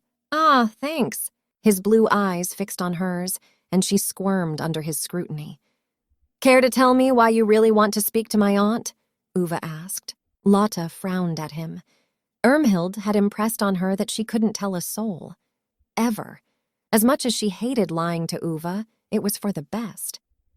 "I did tell you. I'm thinking of joining a convent and had some questions only a nun could answer." Uva opened his mouth to argue, but in that very moment the door opened and an elderly nun stepped out, her black habit flowing behind her. "Good morning, sister." Lotte gave her a tentative smile. "Good morning. What can we do for you?" she answered, not unfriendly. Uva stepped forward. "My aunt is a nun here, and my friend would like to speak with her." "What is your aunt's name?" "Gretchen. I mean Sister Margaret." The nun nodded and opened the door wider, addressing Uva. "Only women are allowed inside these walls. You will have to wait outside." Then she turned to Lotte. "What is your name?" "Charlotte Clausen." Her insides trembled, and Lotte, despite not being particularly religious, sent a quick prayer to heaven. "Please, God, let these nuns receive Rachel and her siblings." "Follow me," the nun said. Lotte stepped inside, and as soon as the door clicked shut, she felt the sudden urge to bolt. The atmosphere in the convent was so different from the outside, quiet, sublime, but also eerie. She followed the nun through long and dark corridors until she was ushered into a small room with a table and several chairs. "Please sit and wait. I'll find Sister Margaret for you." The nun disappeared, leaving her alone in the creepy room. Lotte hadn't thought out what exactly to tell the nun and wished Uva was by her side. But on the other hand, it was easier to talk to his aunt in private. The temperature inside the thick walls of the convent was chilly compared to outside. Right now, it was a welcome refresher, but Lotte thought it must be uncomfortable in winter time. She glanced at the crucifix hanging on the wall. According to Aunt Lydia, before Hitler's seizure of power, there'd been crucifixes in most buildings in Bavaria. Schools, town halls, private homes, everyone proudly displayed their affiliation with the Catholic religion, until the swastikas and Hitler portraits replaced them. Even in tiny villages like Kleindorf, National Socialism brought everyone into line, seeping into every corner of the people's lives. At school, they learned about the Aryan master race. The Hitlerjugend prepared boys for war. The Bunddeutscher model hammered the ideal of the submissive wife into the girls. Couples were given a copy of Hitler's Mein Kampf for their wedding. People who didn't attend the monthly party meeting were frowned upon. Even the Farmers' Association promoted the greatness of Hitler's Reich, first and agriculture-related topics second. The door creaked open, jolting Lotte from her thoughts. "Good morning. I'm Sister Margaret." The nun wore the same black habit as the first, but her face looked much younger and softer. Lotte curtsied. "Nice to meet you, sister." "They tell me my nephew brought you here. How is he?" Sister Margaret asked softly. "Uva is fine. He's doing his father's work as a forest warden." Lotte paused for a moment. She wasn't sure whether she should worry the nun with his imminent departure to the front lines. "He's such a good chap. He's always been my favorite nephew. But now tell me, what can I do for you?" Lotte squirmed. "It's an unusual request." "Nothing is unusual before the eyes of God," the nun answered. "Please tell me why you took the long journey to our convent." She paused, hoping to be forgiven for bending the truth a bit. "I found 4 orphans, and they are currently staying on my aunt's farm, but my aunt has 5, soon 6, children of her own to feed, 7 with me. She can't possibly care for them as well. Usually, the authorities ask us to accept orphans into the orphanage, but in this case, I would have to ask the Reverend Mother if she will make an exception for your foundlings." The expression on Sister Margaret's face resembled Uva's expression when he hadn't believed her excuse. Lotte fidgeted with her hands, fully expecting the nun to insist on more information, but no words left the nun's lips. "Please? They have Aryan papers if that helps." Sister Margaret raised her eyebrow at this. "I will see if the Reverend Mother has time for me to speak with her now. Please wait here." Sister Margaret left the room as quietly as she'd entered. Lotte leaned back in the hard wooden chair and tried to get control over the slight tremble in her body. Nothing bad had happened, and she hadn't even lied. She'd just left out some crucial information. An eternity later, Sister Margaret returned. "Reverend Mother has agreed that the 4 orphans may come here. Since the war started, Many children have found themselves in need of our care. Lotte expected her to ask more questions, but she didn't. The nuns probably thought it was best not to know too much. Come, I will see you out and speak with my nephew for a moment. Sister Margaret led her toward the doors to the convent and spoke quietly with Uwe for quite some time. When the church bells tolled, she bowed her head and went back inside. Did my aunt answer your questions? Uwe asked, full of curiosity. Lotte grinned at his badly concealed attempt to extract more information from her. She did. Thank you again for bringing me here. We should return home. It's starting to get hot. Lotte's stomach grumbled, and she remembered that in her anxiety to get to the convent, she'd forgotten to pack lunch. Sister Margaret had offered her water, but nothing to eat. Hungry? Uwe asked. Like a wolf, but I forgot to bring any food. Good that you have me. I'm willing to share. He pointed toward the bag on his rear rack. Let's ride until we find a nice spot to sit down and eat. They found a meadow with fruit trees to give them shade and a small creek lazily flowing along. Both of them took off their shoes and dangled their feet into the cool and clear water while eating the sandwiches he brought. He refilled his bottle with fresh water from the creek and handed it to Lotte. His smile and the dimples that appeared every time he laughed did funny things to her insides. She quickly looked away and emptied the bottle. Standing with both feet in the cool water, Lotte refilled the bottle and handed it to him. For a moment, their hands touched, and something even stranger happened. It was as if she'd touched an electric fence, but stronger, the sensation rippling in waves throughout her entire body. She moved a step away from him and sat down on the grass again. When Uwe finished drinking, he glanced at her as if he saw her for the first time. So, why did you really want to go to the convent? Uwe asked with a disarming smile. And don't tell me you want to become a nun. You're not the type to sequester yourself away for the rest of your life. You can't even keep silent for 5 minutes. Very well, I don't want to become a nun. It sounds really boring. Lotte bit her bottom lip, racking her brain over how much to tell him. So why lie to me? Uwe leaned back on his elbows and scrutinized her face. Her temper immediately flared. I didn't lie. I simply chose not to tell you everything. That's how it's called nowadays, not telling everything. His tone was teasing, but she could sense the underlying hurt. She exhaled a deep breath before meeting his eyes again. I didn't know if I could trust you. So do you trust me now? I'm not sure, Lotte answered truthfully without thinking. The hurt look in his beautiful blue eyes slashed her heart, and she wanted to make up for her lapse. Look, it's not that I don't like you. I mean, for God's sake. She broke off and looked across the meadow onto the road. Her instinct told her that he wouldn't betray her. But Irmhild had hammered the need for secrecy into Lotte's brain so many times, she didn't want to disappoint her. They weren't simply 2 girls anymore, but future war heroes, spies on a mission. And as such, one had to be secretive. Everyone knew that. Are you in a delicate condition? Uwe asked with a low voice. It took Lotte a few moments to grasp the meaning, but then she flushed furiously, her cheeks probably matching the flaming color of her hair. Of course not. I'm not that kind of girl. I found 4 orphans living in the woods a few days ago. Who is it? He asked, ignoring her mortification. Their last name is Muller. They're just children, and I needed to find a safe place for them to stay. They can't keep sleeping in my aunt's barn. She slapped her hand across her mouth, groaning at her stupidity. I see. Yes, don't be mad, but I wasn't sure if you'd help me if I told you the real reason I wanted to go to the convent. Uwe got to his feet. We should get going. We still have another 2 hours to ride. When they arrived at Mindelheim, Lotte tried to think of some way to thank him, but nothing came to mind. Uwe rode up next to her and then reached over and touched her hand. I had a good time with you. It took a long time for the new spark of electricity to fade.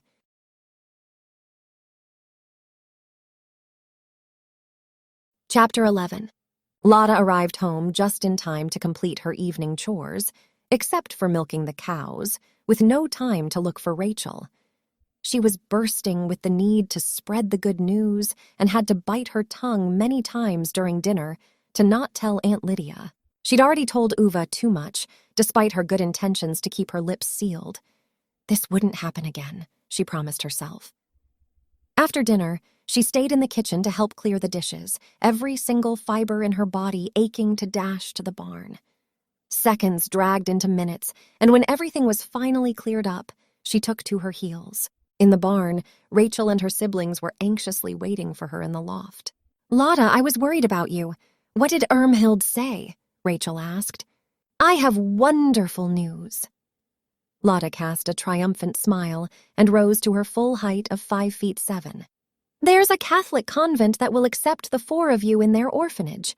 She hadn't even finished pronouncing the word orphanage when little Mindel screamed, "We're no orphans! We need no orphan place! I want to go home!" Rachel's shoulders sagged, a petrified expression on her face as she quickly shushed her little sister.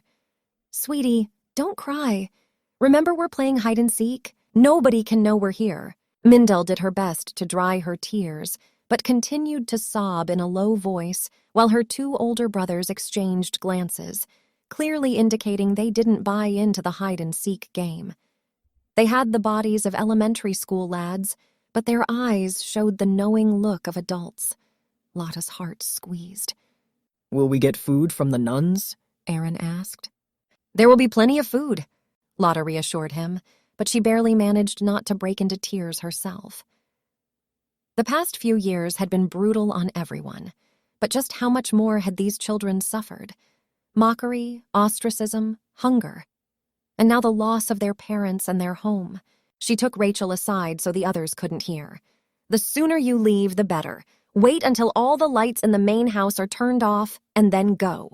"How far is it?" Rachel asked. 20 miles. You know the convent in Kaufbeuren, right?" Rachel nodded. "I know it seems like a long way, but during the night you can walk on the road and no one will bother you. You should be able to reach the convent at daybreak." "Mindel will never be able to walk that far. I'll have to carry her most of the way," Rachel murmured. Lotte wanted to offer her bicycle, but that would cause plenty of questions. "You should be fine by the time you have passed the neighboring villages. Beyond that, nobody will know you. And with your papers, you're just another group of children seeking refuge. I have been to Kaufbeuren before and know where the convent is.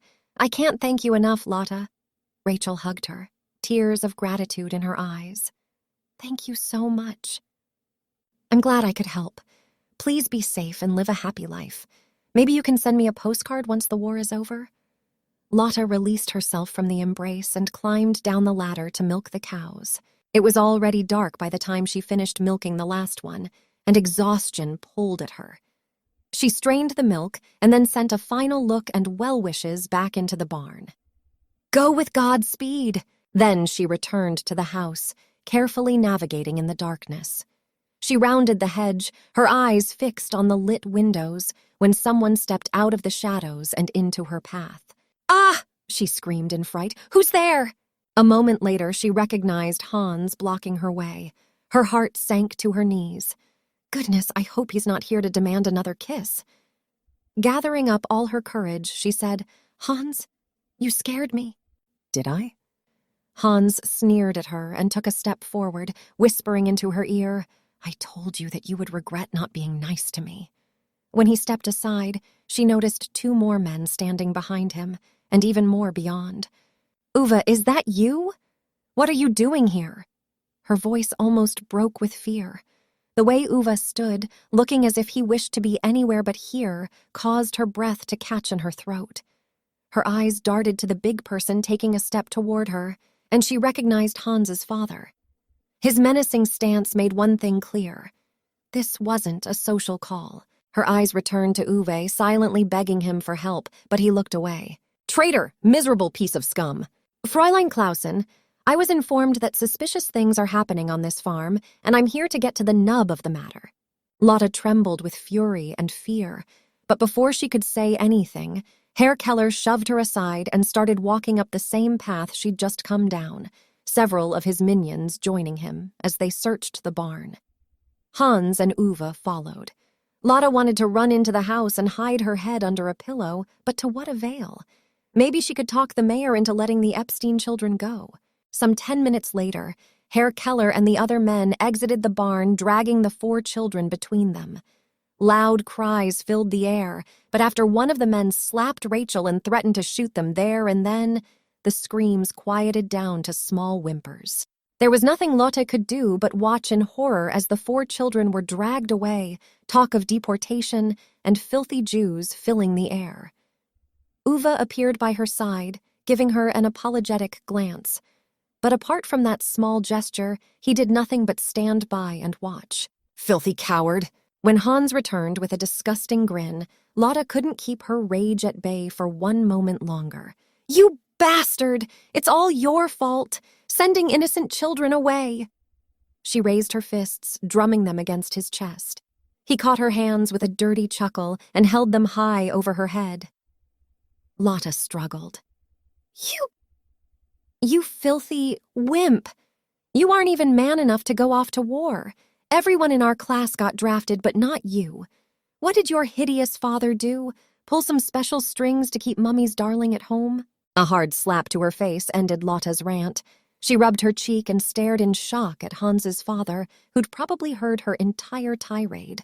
Watch your mouth, he growled. You have no right to treat me like this, she spat at him. Actually, I do, the mayor answered. Wait and see. Then he turned to his son. Bring her along as well. Hans caught her around the waist and threw her over his shoulder like a sack of flour, and despite Lotte's kicking, punching, and scratching, he carried her towards the police automobile parked in front of her aunt's house. You can't take me away! I haven't done anything! She screamed in the faint hope that anyone would come to her rescue. I'm arresting you just because I can, the mayor said. I hope it will prove a valuable lesson to you.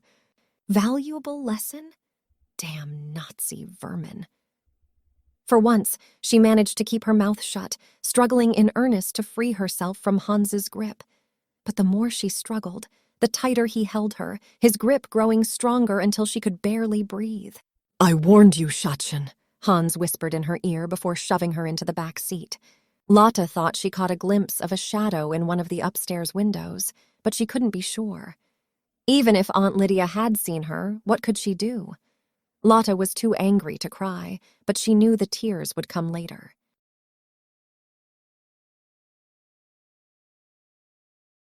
Chapter 12. The police station in Mindelheim possessed only one holding cell, for which Lotte was grateful. At least she wasn't alone in the dank, dirty cell with bars on the windows and door. As miserable as her situation was, at least she shared it with Rachel and her siblings. Lotte sank to the floor, her arms around her legs, her head hidden between her knees. She didn't want to see or hear anything. Not the threadbare woolen blankets lying on the single cot, not the moss growing in the cracks on the wall, and definitely not Rachel's quiet but desperate voice trying to comfort her younger brothers and sister. Rachel had given each of them a blanket and was now talking Mindel and Aaron into lying down to sleep. So far, it wasn't working, and Lotte couldn't blame them. She raised her head and looked through the iron bars into the hallway. The cell was located in the basement of the police station, with no sounds coming through the thick ceiling. This is all my fault. I should never have trusted Uwe, she scolded herself, sniffling to hold back her tears. Crying wouldn't do anyone any good, and she didn't want to scare the children even more. Lost in thought, she started at the sound of the heavy iron door leading upstairs opening and closing, then footsteps coming down the hall. Instinctively, she crouched closer against the wall. Hans appeared on the other side of the iron bars. Despite hating him with a passion, she felt a sliver of relief that it wasn't his father or one of the Nazi officers. Not so high and mighty now, are we? He sneered at her. Hans, there's been a terrible mistake. Please help us get out of here. He shook his head and took a step toward her. It's too much fun to see you suffering for what you've done to me. I haven't done anything, she burst out. Well, you humiliated me in front of my father. Hans grimaced and gestured for her to come to the bars. Lotte hesitated, but then obeyed. It wouldn't do any good to infuriate him anymore. When they stood facing each other, only separated by metal bars, he said, Do you know what they do to traitors?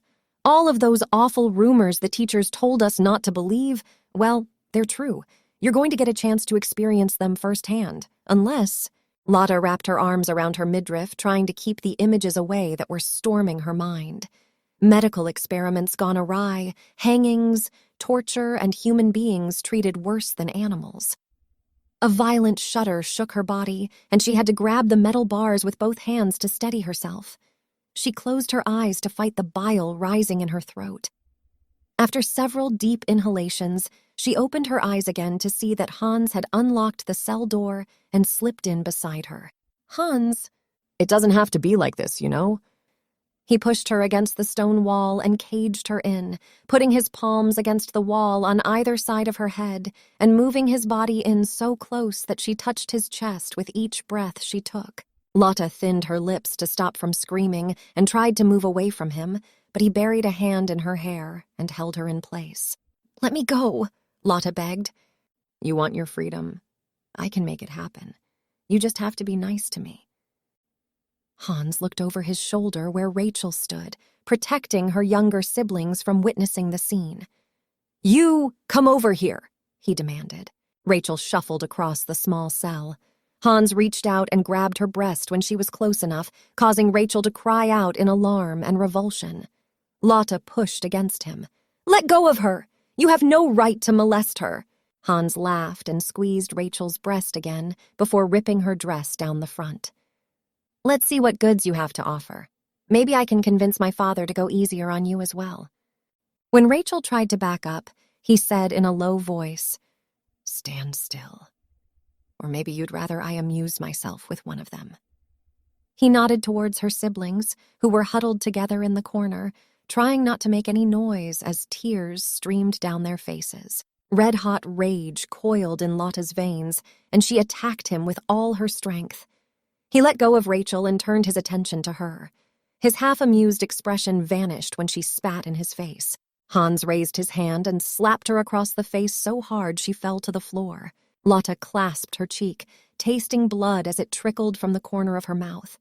Her head was spinning, her eyes watering, and she watched helplessly as Hans took a threatening step towards her. Hans, get out of there, Herr Keller barked. Rot in hell, Lotte! Hans kicked at her before he slammed out of the cell and pulled the door shut. Lotte pushed herself to sit, expecting the mayor to scold his son. You're nothing but trash. A dog deserves better treatment than you do. Herr Keller lashed out at her with a crimson face. Judenfreund. I wouldn't be surprised if you were a Jew yourself. Lotte shook her head in disbelief. I'll investigate that point, and if I find any Jewish blood in you or your aunt, she and her brood will be joining the rest of the scum on one of the deportation trains. Herr Keller turned to Hans. Get on home and leave this filth alone. They left, leaving their prisoners in the dark, the only sliver of light coming from the moon through the bars on the window. Lotte was shivering when Rachel slipped an arm around her and led her over to the cot. "I'm so sorry," Lotte murmured. "I didn't want to cause any harm to my aunt or cousins. I just wanted to help." "It's not your fault." Rachel hugged her tight. Two frightened girls in a dark cell. But it is. Everything's my fault, for acting rashly and opening my stupid mouth before thinking. How often has Mutter warned me? "I should have let Hans have his way," she whispered into the dark. "Maybe if I'd let him kiss me. Told him he's a nice fellow, but I'm too young to do more than hold hands. I should have sweet-talked him instead of punching him." "Stop it," Rachel said. "It's no use blaming yourself for what happened. It just makes things worse." A little body snuggled up against Lotte, and she lifted Mindel onto her lap. The little girl pressed against her chest, wrapping her arms around her for warmth. Lotte looked over to see Rachel doing the same with Aaron. 10-year-old Israel laid his head in her lap, and Rachel occasionally ran her fingers through his hair in a comforting gesture. When all three children were finally asleep, Rachel looked at Lotte with tears in her eyes. "What will happen to us? And to you?" "I don't know," Lotte whispered, her tears breaking all dams and rushing down her face. They both sat on the coat, their backs leaned against the wall, their shoulders touching, seeking the comfort of being close to another person. They stayed like that as the hours slipped away, neither of them sleeping or talking, simply sitting in silence. Sometime in the wee hours of the morning, Lotte started as the sound of steps walking towards their cell reached her ears. She nudged Rachel and pointed towards the door, her eyes straining in the darkness to see who was there. When a light illuminated Uwe's face, Lotte opened her mouth to scream at him, but he put a finger to his lips and whispered, "Shush, I'm here to get you out." Lotte was stunned into silence and stared at him bug-eyed as he unlocked the cell door and then stepped inside, relieving Lotte of the sleeping child on her lap. "Don't just sit there, let's go," Uwe whispered, nudging her to stand up.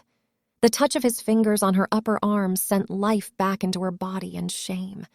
Rachel woke up her brothers, and they followed Uwe upstairs to the police station, where he carefully hung the cell keys on their hook again. Then they snuck out the front door, ducking into the shadows of the night, becoming one with the wall of the building. Uwe motioned for them to follow him and led them across the harvested fields to the edge of the woods, carrying sleeping Mindel.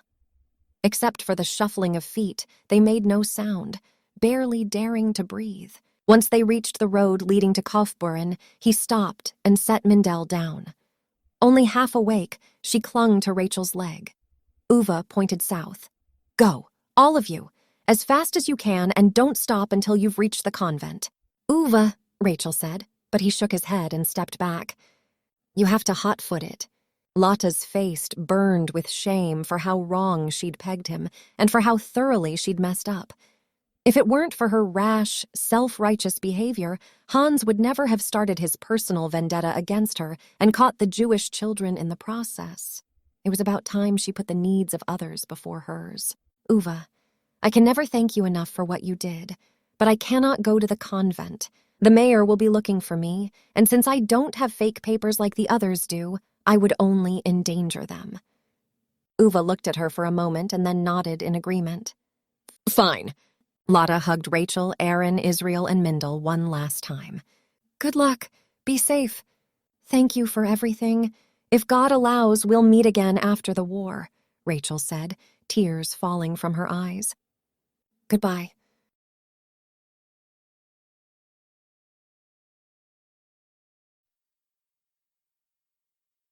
Chapter 13. Lotte watched them until they had disappeared in the dark and then turned to Uwe. "Now what?" Come with me, he answered and set off into the forest. Lotte followed Uwe deeper and deeper into the trees, crawling up inclines or sliding down ravines, but constantly moving into foreign territory. She soon lost orientation, but every time fear snuck up on her, she glanced at Uwe's broad shoulders in front of her and felt safe. By now, her new birthday dress was covered in dirt, as were her plimsolls. They turned out to be a blessing, protecting her feet from the sticks and stones that littered the forest floor. Just when she wanted to drop down in exhaustion, Uwe stopped in front of a small hut in a clearing that Lotte had never seen before. "Where are we?" she asked. deep in the woods. No one but my father and I know about this place, so you should be safe here." His big hands hung loosely from his arms, his face a crooked smile. He opened the door and lit a candle so that she could step inside. "It's the best I could come up with." "It's perfect." Lotte smiled, although she was terrified at spending the night alone out here. Memories of the fairy tales her mother had read her when she was a child assaulted her brain. Hansel and Gretel, alone in the woods, tricked by the wicked witch. Snow White and the 7 dwarfs, persecuted by the evil stepmother. Why is the villain in the fairy tales always a woman, when in real life we have to fear the men? Men like Hans, his father, the SS men, Hitler himself. The sound of Uwe clearing his throat brought her back to the present. "Thank you for everything, Uwe. I guess you should return before anyone realizes you're gone." "I can't go back. Who do you think Herr Keller will blame for helping the prisoners escape? Not his men. They were too happy about their catch, talking about recognition and praise." Hot and cold shivers ran down her spine as the momentousness of Uwe's sacrifice dawned on her. I didn't want to get anyone in hot water. It's all my fault." Tears started slipping from her eyes, but she stubbornly rubbed them off her face. "It was my own choice. Nobody forced me to help you. Might as well get comfortable for the rest of the night." A distinctive tension lingered between them, and for once, Lotte had no quick-witted answer. She looked around the small hut in the dim light of the candle. Huddled in the corner was a straw mattress. She laid it on the floor and plopped down, her hands around her legs, her head buried deep between her knees. Oh, how she wished to rewind time and make things right. After a while, she sensed Uwe sitting down beside her, close enough to feel the warmth of his body, but too far to touch. "I'm sorry I didn't trust you," You thought I turned you in. he stated. Not a question, just a fact. "I didn't know what else to think when I saw you at my aunt's farm with Hans and his father." The mention of her aunt threatened to start her tears anew. She sniffed. "You were the only one who knew I'd found the orphans." Uwe sighed. "Hans had been following you for a while already. I intercepted him and his father on their way to your aunt's farm and tagged along, hoping I could somehow warn you. I don't know that it would have made any difference. Rachel and her siblings were going to leave at midnight anyway." A long silence ensued between them until Uwe spoke up again. "Hans had set his eyes on you, and every time you pushed him away, he became more determined to conquer you." Lotte shivered at the memory of Hans's violent kisses, the way she'd felt defenseless and vulnerable in his steely grasp. Her eyes locked with Uwe's baby blue ones, sending electric tingles rushing through her body. She wondered what it would be like to be kissed by a boy she liked. She didn't have to wonder for long. Uwe hesitantly reached out a hand to touch a loose curl, tucking it behind her ear. Instinctively, she leaned towards him until his hand cupped her chin. I want to kiss you, he said. "I want to kiss you too." Lotte nodded and closed her eyes as his lips met hers. His lips were soft and accommodating, no more than a whiff of sweet touch. After a few seconds, they both drew back, the wonderment on his face mirroring her own emotions. They settled back on the mattress, putting a few inches between themselves. Uwe took several breaths and then murmured, I'm a deserter now. "But you weren't supposed to report for duty until the day after your birthday," Lotte objected. It won't matter. Apart from that, I'm also on the run for helping 5 prisoners escape.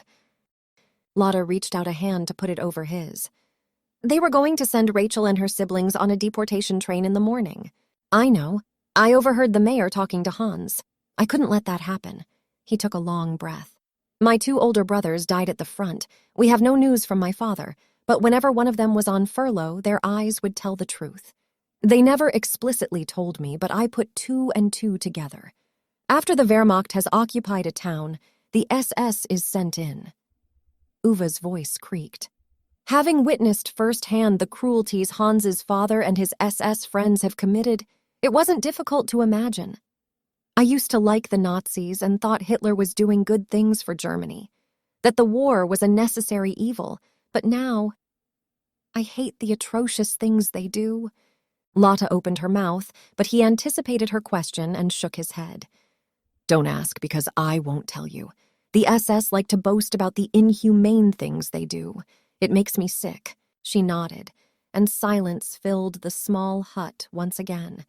After several long moments, she spoke quietly. "I'm sorry about your brothers. We haven't heard from either my father or my brother in almost a year.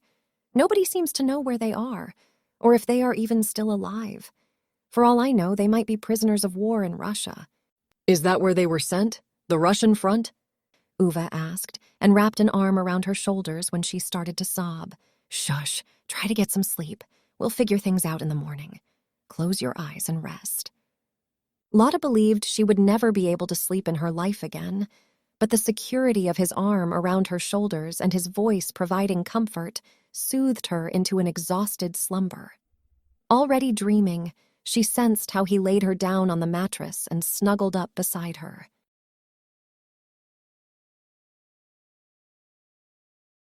Chapter 14. Morning came, and Lotte woke with a stiff body. Late in September, the days were still warm, but the nights had become chilly. She glanced at her side and found Uwe murmuring in his sleep. She tried to stretch without waking him, but wasn't successful. "Morning," he greeted her with a yawn. Her grumbling stomach drowned out her reply. "Hungry." He propped himself on his elbow and glanced at her as if this was the first time he'd seen her. "Starving." Lotte raised a hand to her curly hair, which refused to be tamed and probably looked like a wild mess atop her head. He chuckled, and Lotte felt self-consciousness rising. She'd never given a penny for her looks before. Good. Uwe smiled. Let's see if we can find us some breakfast. Here, take this.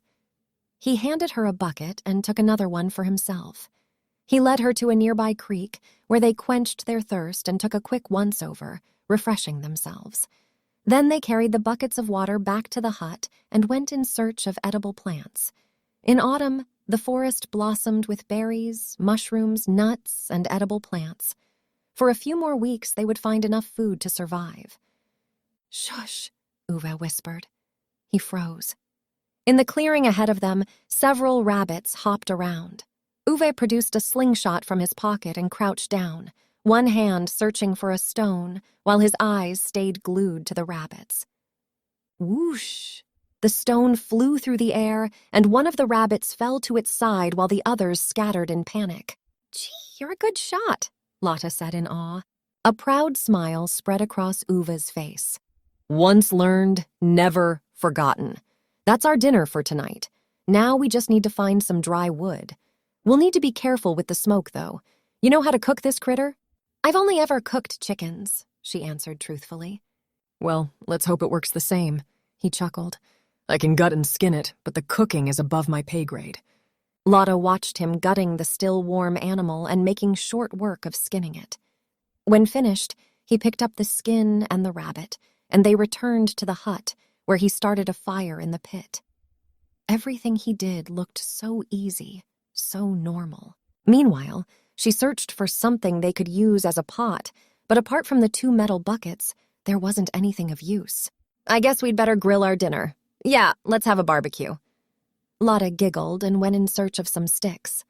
Uwe sharpened them with his pocket knife and handed them back to her. What's the matter? He asked.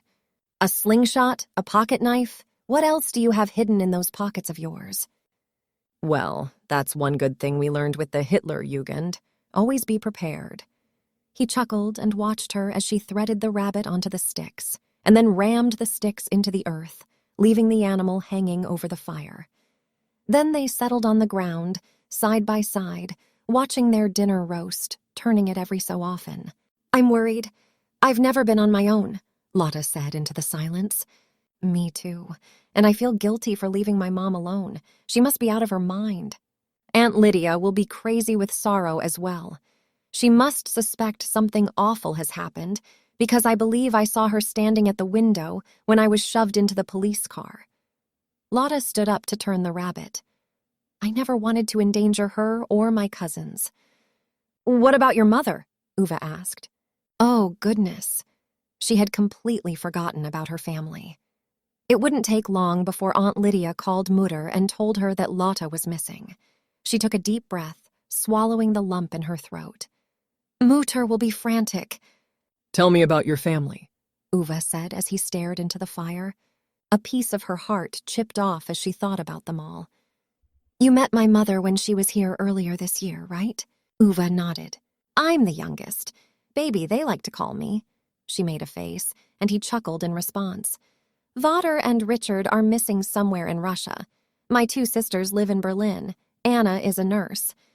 I take it she hasn't joined up? God, no. Anna never wanted to become a nurse in the first place. Ever since I can remember, she's been driven by ambition, has dreamed of becoming a biologist. But my parents opposed that. They said it was unheard of for a girl to be a scientist. Lotte thought of the many times Anna had battled with her parents. Anna's arguments that a woman had the right to choose her own destiny, and her mention of female scientists like Marie Curie or Lisa Meitner fell on deaf ears. After the outbreak of war, Anna had succumbed and given up her futile battle fighting both her conservative parents and the Nazis, who believed the place for a woman was her home and hearth. So she became a nurse? Uwe interrupted her thoughts. Yes, it seemed the logical thing to do. But my ambitious sister can't fool me. I'm pretty sure she'll bring up the topic of going to university again after the war. I can see a family pattern here. 2 Spitfire sisters. What about the third one? Ursula. She's the oldest. She's totally different than Anna and me. You can't imagine how good my sister is. She's never once gotten into hot water, not with our parents. Not at school. She has always followed the rules to a T. Ursula is obedient to a fault. You sure she's your sister? Uwe teased. Well, some people do say she and Anna look like twins. So, yes, there's some family resemblance. Lotte laughed and watched as Uwe got up to turn the rabbit. He cut off a chunk with his pocket knife and handed it to her. Here, try it. The smell of the roasted meat reached her nostrils, and her mouth watered. Uwe's eyes clung to her mouth as she chewed on the rabbit, causing her head to swirl and momentarily forget where she was. A few more minutes, she said after swallowing. Is she a nurse too? Who? After noticing his eyes, Lotte had all but forgotten their conversation. Your sister, Ursula. Oh no, she can't stand the sight of blood. She's a prison guard. Lotte took a deep breath, inhaling the scent of roasted rabbit. His eyes widened. Baloney! No, really, it's true. She hates her job. But when the Labor Service Bureau assigned her to become a prison guard, she raised no objection. As I said, she always does what she's told. Weren't you at her wedding in January? Uwe asked. You remember? Lotte raised an eyebrow, and he cast his eyes downwards. It was wacky. A marriage by proxy. Can you imagine? My sister actually married a steel helmet. Her fiancé couldn't even come home for his own wedding. Our food should be ready. Uwe expertly pulled the rabbit off the spit and divided it into 2 halves. He gave Lotte the same size portion as he took, but she wasn't having any of that. You're bigger than I am and doing more of the heavy work. You need to eat more, Uwe argued, but in the end he cut off a chunk from her portion. Then they ate the tasty animal with their fingers like barbarians and drank water from the bucket. Being in the woods with Uwe was fun. It could have been carefree if it weren't for the reason why they were there. Hans and his father are out for revenge. Do you think they can find us here? Lotte asked in a shallow voice. I don't know. We're safe here for now. Lotte propped herself on her elbows and sighed. I'm a fraud. I see that now. Why do you say that? You're anything but a fraud. Look at me. I've been in Kleindorf almost 3 years, milking those damn cows. When for the first time ever, I get the chance to do something really important, I mess it up and get caught. You didn't mess up. These things happen. To me, yes, they wouldn't happen to Ursula or Anna or anyone else. She buried her head in her hands and continued in a grave voice. I wish I'd listened to my mother and kept my mouth shut. See where being so impulsive got me? Her voice dropped to a murmur. Telling Hans he's a coward was a horrible mistake. You did that? At the alarm in Uwe's voice, she looked up and stared into his blue eyes, full of concern. Yes, I believe my exact words were, you're nothing more than a Nazi coward hiding behind your father's coattails. No wonder he was livid, Uwe said and cocked his head to the side. Never tell a lad he's a coward. That's about the worst thing you can say. I guess I learned that the hard way. Lotte stood and gathered the remains of their meal to bury them in the earth. Later, they walked to the creek and washed up, brushing their teeth with their fingers. Then, Uwe carried another bucket of fresh water back to the hut. Life over the next days carried on in a similar fashion, with Uwe killing some small animal for their dinner and Lotte finding wild lettuce, mushrooms, and berries to supplement their meals. For 2 glorious days, they pretended they were camping out, and then their situation changed.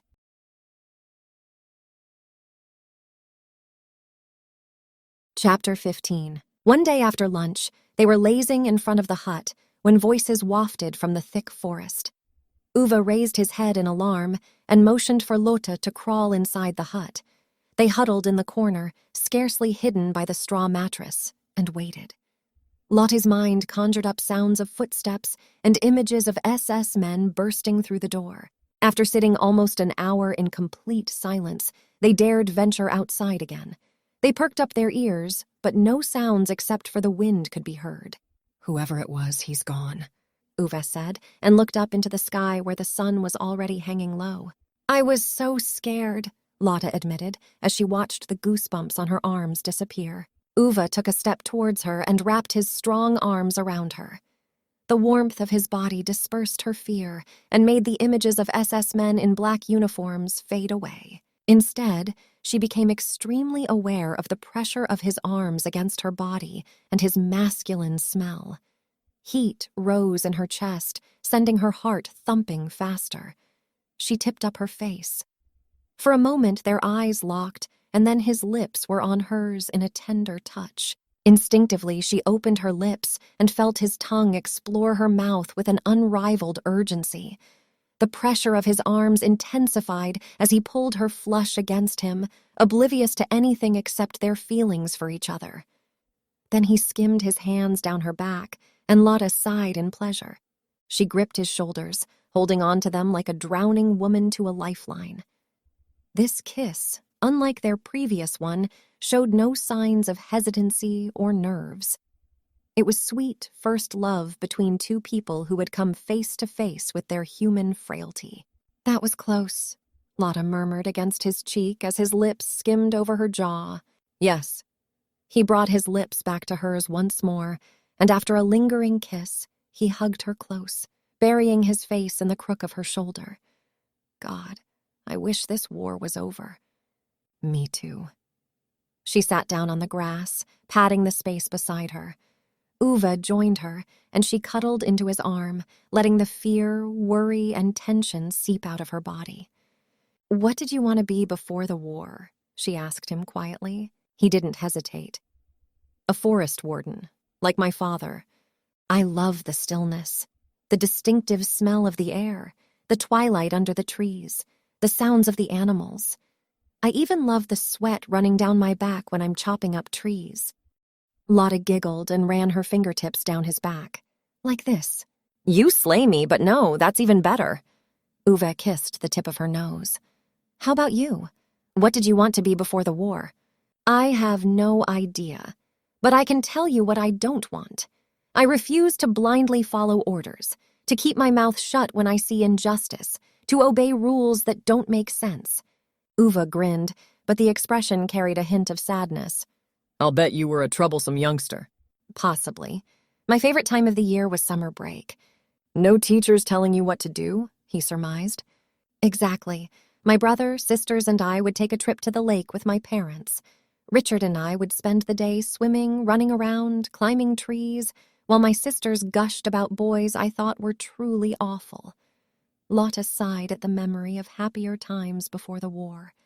Ursula and Anna had been 18 and 17, and it seemed all they talked about was boys. Uwe chuckled. "Most boys in their younger years are truly awful where girls are concerned, so you weren't far off. Some stay awful when they grow up." "I miss those days." "Me too, and I will miss this place." Uwe ruffled her hair and smiled, but she could see the sadness in his eyes. "We can't stay here. Whoever was here will be back." She nodded. "I wish I could talk to my sisters. They would know what to do." "Would you actually listen to their advice?" Uwe teased her, trying to lighten the mood that had become oppressive. "Sometimes I was always so independent." "And now you're not?" Lotte blushed. "I guess I still am, but I promise never to speak out of turn if I only get to see my family again." "Would you still help Rachel if you knew things were going to turn out this way?" "Yes. I don't regret helping Rachel and her siblings get someplace safe. The fact I regret is acting rashly and without thinking things through properly." A worrisome thought entered her mind. "I hope Irmhild is safe." "Why wouldn't she be?" The confused look on Uwe's face reminded her that he didn't know. She glanced at him. "She was the one who stole the forms from the town hall to make fake papers for the Epstein siblings." "Geez, you and Irmhild faked papers?" The admiration on his face compensated her for many of the bad experiences she'd gone through. "We did. They're now 100% Aryan. Nobody will be searching for Karin Mueller and her siblings." Lotte explained how they'd gone about producing new identities for their friends while Uwe listened in awe. When she finished, he held her close. "I'm sure Irmhild is fine. The nuns in the convent won't examine the papers too closely." "What about us? Where can we go?" The fear crept back upon Lotte as she pondered the difficulties they faced. "What about Switzerland?" Uwe shrugged. She whipped her head in his direction. "Switzerland? Isn't that too far to walk?" Uwe was quiet for a moment. "From what I heard, it's 3 hours by train. So maybe 100 miles? He looked at her dirty plimsolls and his sturdy boots. Call it bonkers, but I believe we can make it. We could walk at night and hide during the day. 4 or 5 days to reach safety. Lotte's heart was thumping against her ribs. Do you know how to get there? Not exactly, but if we follow the main road southwest until we reach Lake Constance, we should be fine. She considered the suggestion for a long while, letting all the horrid scenarios play over in her mind. We should leave tonight, Lotte said, moving away from him and sitting up. A growing thrill took possession of her. They would outwit the Nazis, and once they'd settled in Switzerland, she would write a letter to Mutter and her sisters with all the exciting details about this adventure. Yes, let's return to the main road after nightfall and see how far we can get the first night. Uwe sounded more certain of himself the longer they talked, making plans for the time they reached neutral Switzerland. Can you imagine not having to live with Nazis controlling every second of our lives? Lotte beamed at him, her expression one of wonder. I can. Once we cross the border, we'll make new lives for ourselves. Uwe jumped to his feet, then he reached down and pulled her up. Right now, I'm happier than I have been in months. Lotte walked into his arms and lifted her face for his kiss. She pushed up on her tiptoes to get closer to him, and he chuckled, clasping her around the waist and holding her up. When he kissed her, the world around her sank into oblivion. Uwe traced her lips with his tongue, and Lotte's stomach did a little flip. We can do this, he said after he broke the long kiss and looked down into her green eyes. I know we can.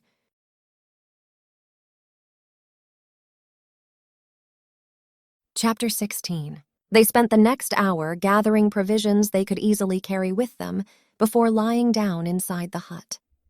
Uwe had decided to try and sleep a few hours in the afternoon before embarking on their journey at nightfall.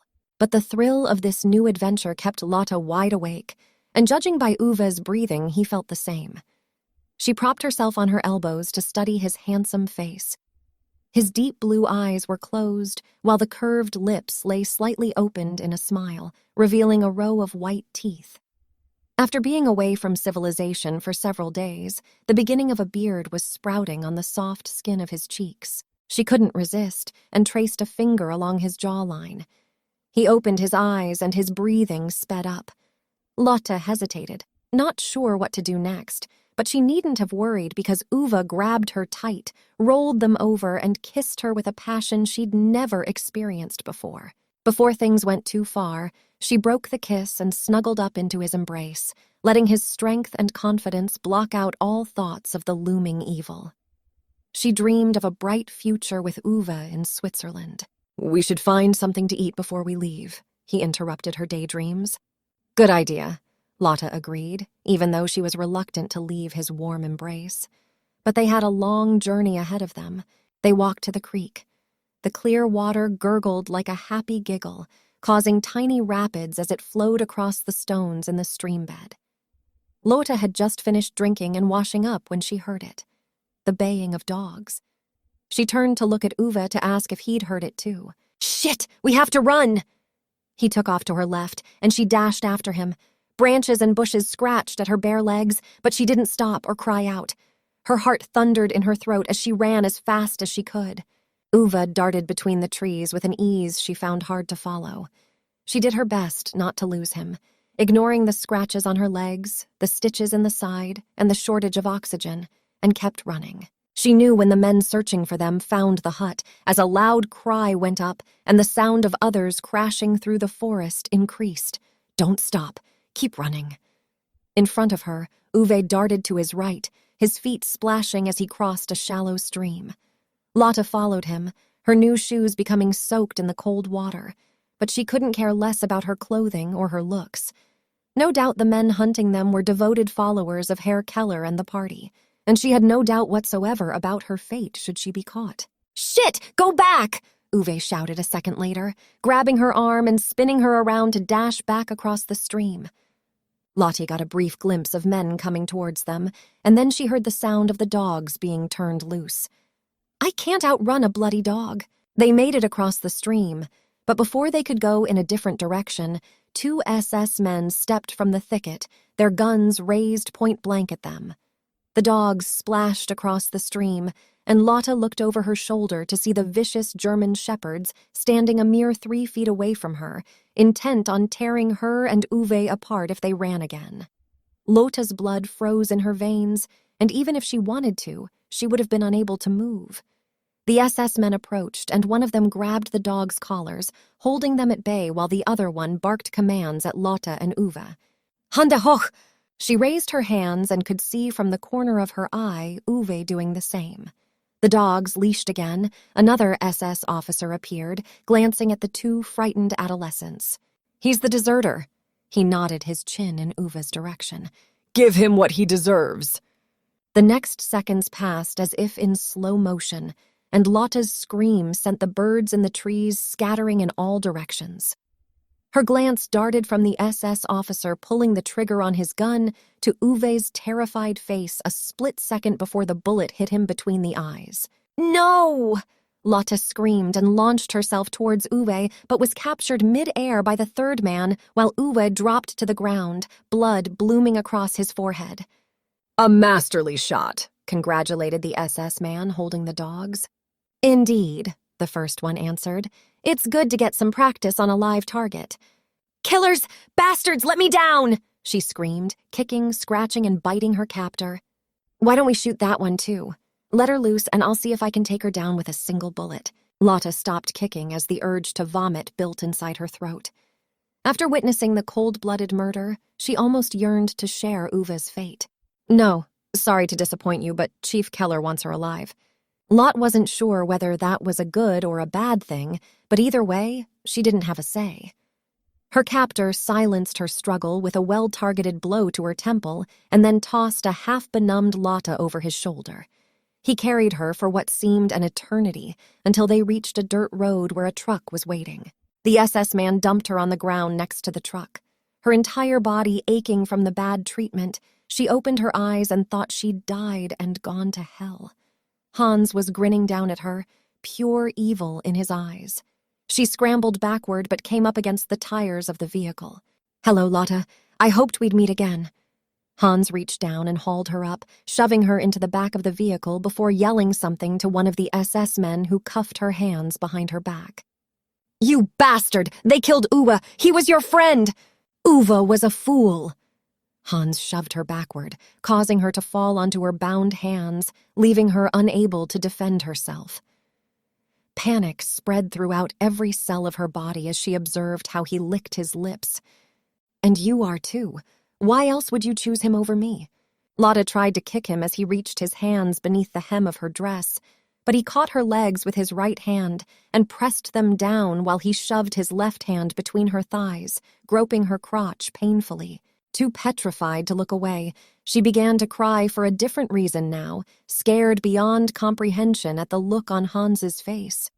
The sound of her underwear ripping apart made her wince, but that was nothing compared to his fingers sliding higher between her legs and probing parts of her anatomy that no man had ever touched before.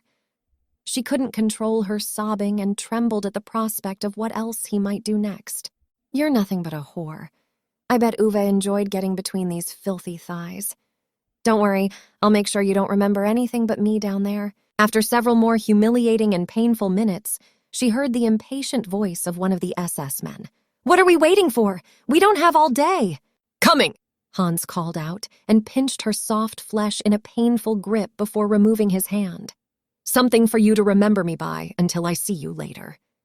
He jumped off the truck bed and several seconds later, the engine started. Lotte curled into the corner, struggling not to be tossed around every time the truck hit a pothole. Her brain was clogged and her body ached, but she kept her focus on one thing: revenge for Uwe's death. One day those vile killers would get the punishment they deserved.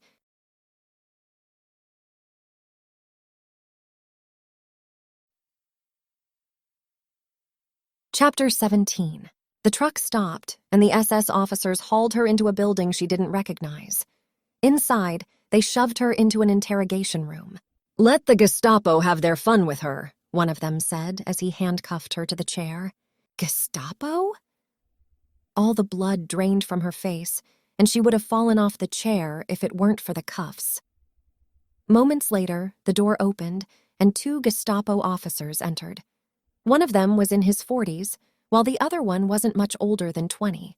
Heil Hitler! Heels clicked and arms shot into the air. Thanks, we'll take over, The older Gestapo officer said, and then nudged his colleague forward, mumbling something along the lines that he had more important cases to solve. The younger officer took a chair, placed it in front of her, and sat astride it until his steel-blue eyes were level with hers. Lotte could barely breathe and expected the worst. The Gestapo wasn't exactly known for using kid gloves. But much to her surprise, the young man asked, "Would you like some water?" She could only nod. His colleague brought a cup of water and held it to her lips as she drank. Once she finished, he stepped away, and the young officer with the intense eyes asked, "Tell us about the Jews." Lotte swallowed hard. "The Jews? Rachel and Mindel Epstein, they came to you for help?" She nodded to gain a few moments to think while her brain worked in overdrive. They didn't know about the boys. Was it possible Hans's father hadn't told them the exact number of children she had been hiding? Had he even told the Gestapo that they'd escaped from his prison? They were neighbors, and one day Rachel and her baby sister showed up at the barn while I was milking the cows. What did they want? A place to stay. Their parents had been arrested. "So you hid them?" Lotte nodded. The little one was only 4 years old. The young officer stared into her eyes, seeming to see into her soul. Whom did you tell? Nobody. My aunt would never have approved. It was only half a lie. I felt empathy for the little girl. She looked so cute. The young officer sighed. "They were Jews.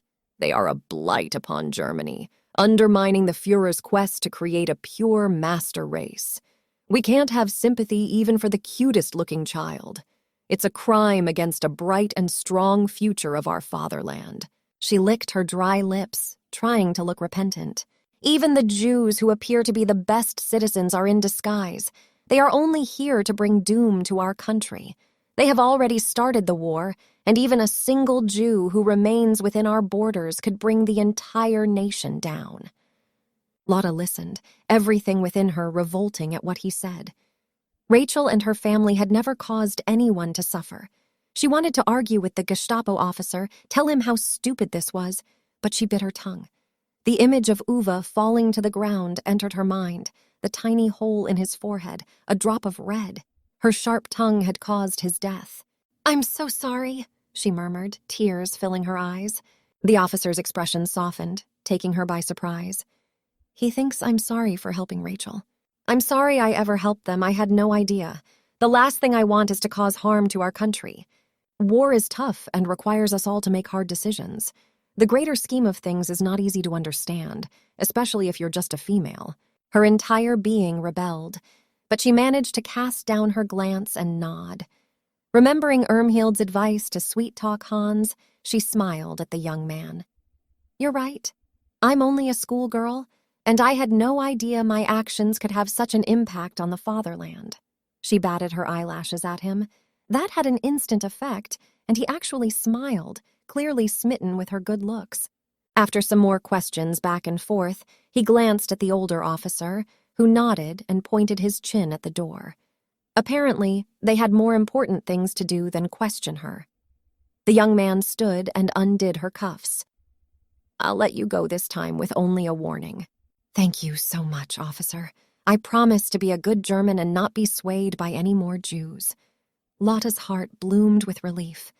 From his expression, it was obvious she was saying all the right things, and she was very proud of herself. "You'll have to sign your confession in the anteroom," he said, and followed his colleague out the door in a hurry. Lotte lingered for a moment, not sure what was expected of her, but then she heard angry voices from the anteroom and approached the door to have a peek. Her luck was running out. "I'm telling you, this girl is nothing but trouble," Herr Keller said in a loud voice, and then continued to list all her heinous deeds, including coaxing Uwe to desert and attempting to seduce Hans into helping her hide the Jews. With every word that Herr Keller uttered, she blanched some more and staggered with rage. Once the mayor ended his speech, the young Gestapo officer turned to cast her a disgusted glance. "It seems this is not the first time you've been in trouble. Mayor Keller insists you be sent to social reintegration.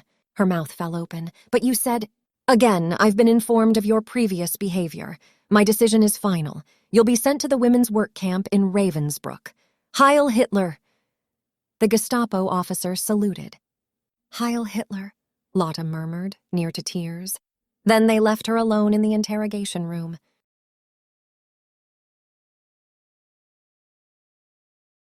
Chapter 18. Lotte shuddered despite the warmth of the late summer day. She'd been to Ravensbrück with her parents before the war. It was located about 60 miles north of her hometown of Berlin, a lovely place in the huge Uckermärkische Lake District amidst vast greenery. It couldn't be that bad if she were sent to such a lovely place, right? A work camp, the Gestapo officer had called it. Work she could handle. At Aunt Lydia's farm, they sometimes worked for 10 or 12 hours a day during harvest. No, work didn't scare her. She just hoped her mother could visit every now and then. Mutter. She'll be so disappointed. Tears rolled down her cheeks. I'll beg her to forgive me for not listening to her. Please, God let them punish only me and not my mom, my sisters, or Aunt Lydia. They haven't done anything, it's all my fault. The next morning, Lotte was dragged to the train station. Together with dozens of other women, she was herded onto the platform where they had to wait for the train to come along. Her stomach rumbling with hunger and her throat raspy, she longed for some water, but she didn't dare ask the SS officers with their guns pointing at the women. After what seemed an eternity, someone brought a barrel of stinking liquid, but by then the women were so thirsty they didn't care. Lotte gulped down a handful of the awful fluid, feeling only a momentary relief. She hoped the train would arrive soon, and she'd be lucky enough to snatch a seat for the long journey to Ravensbrück.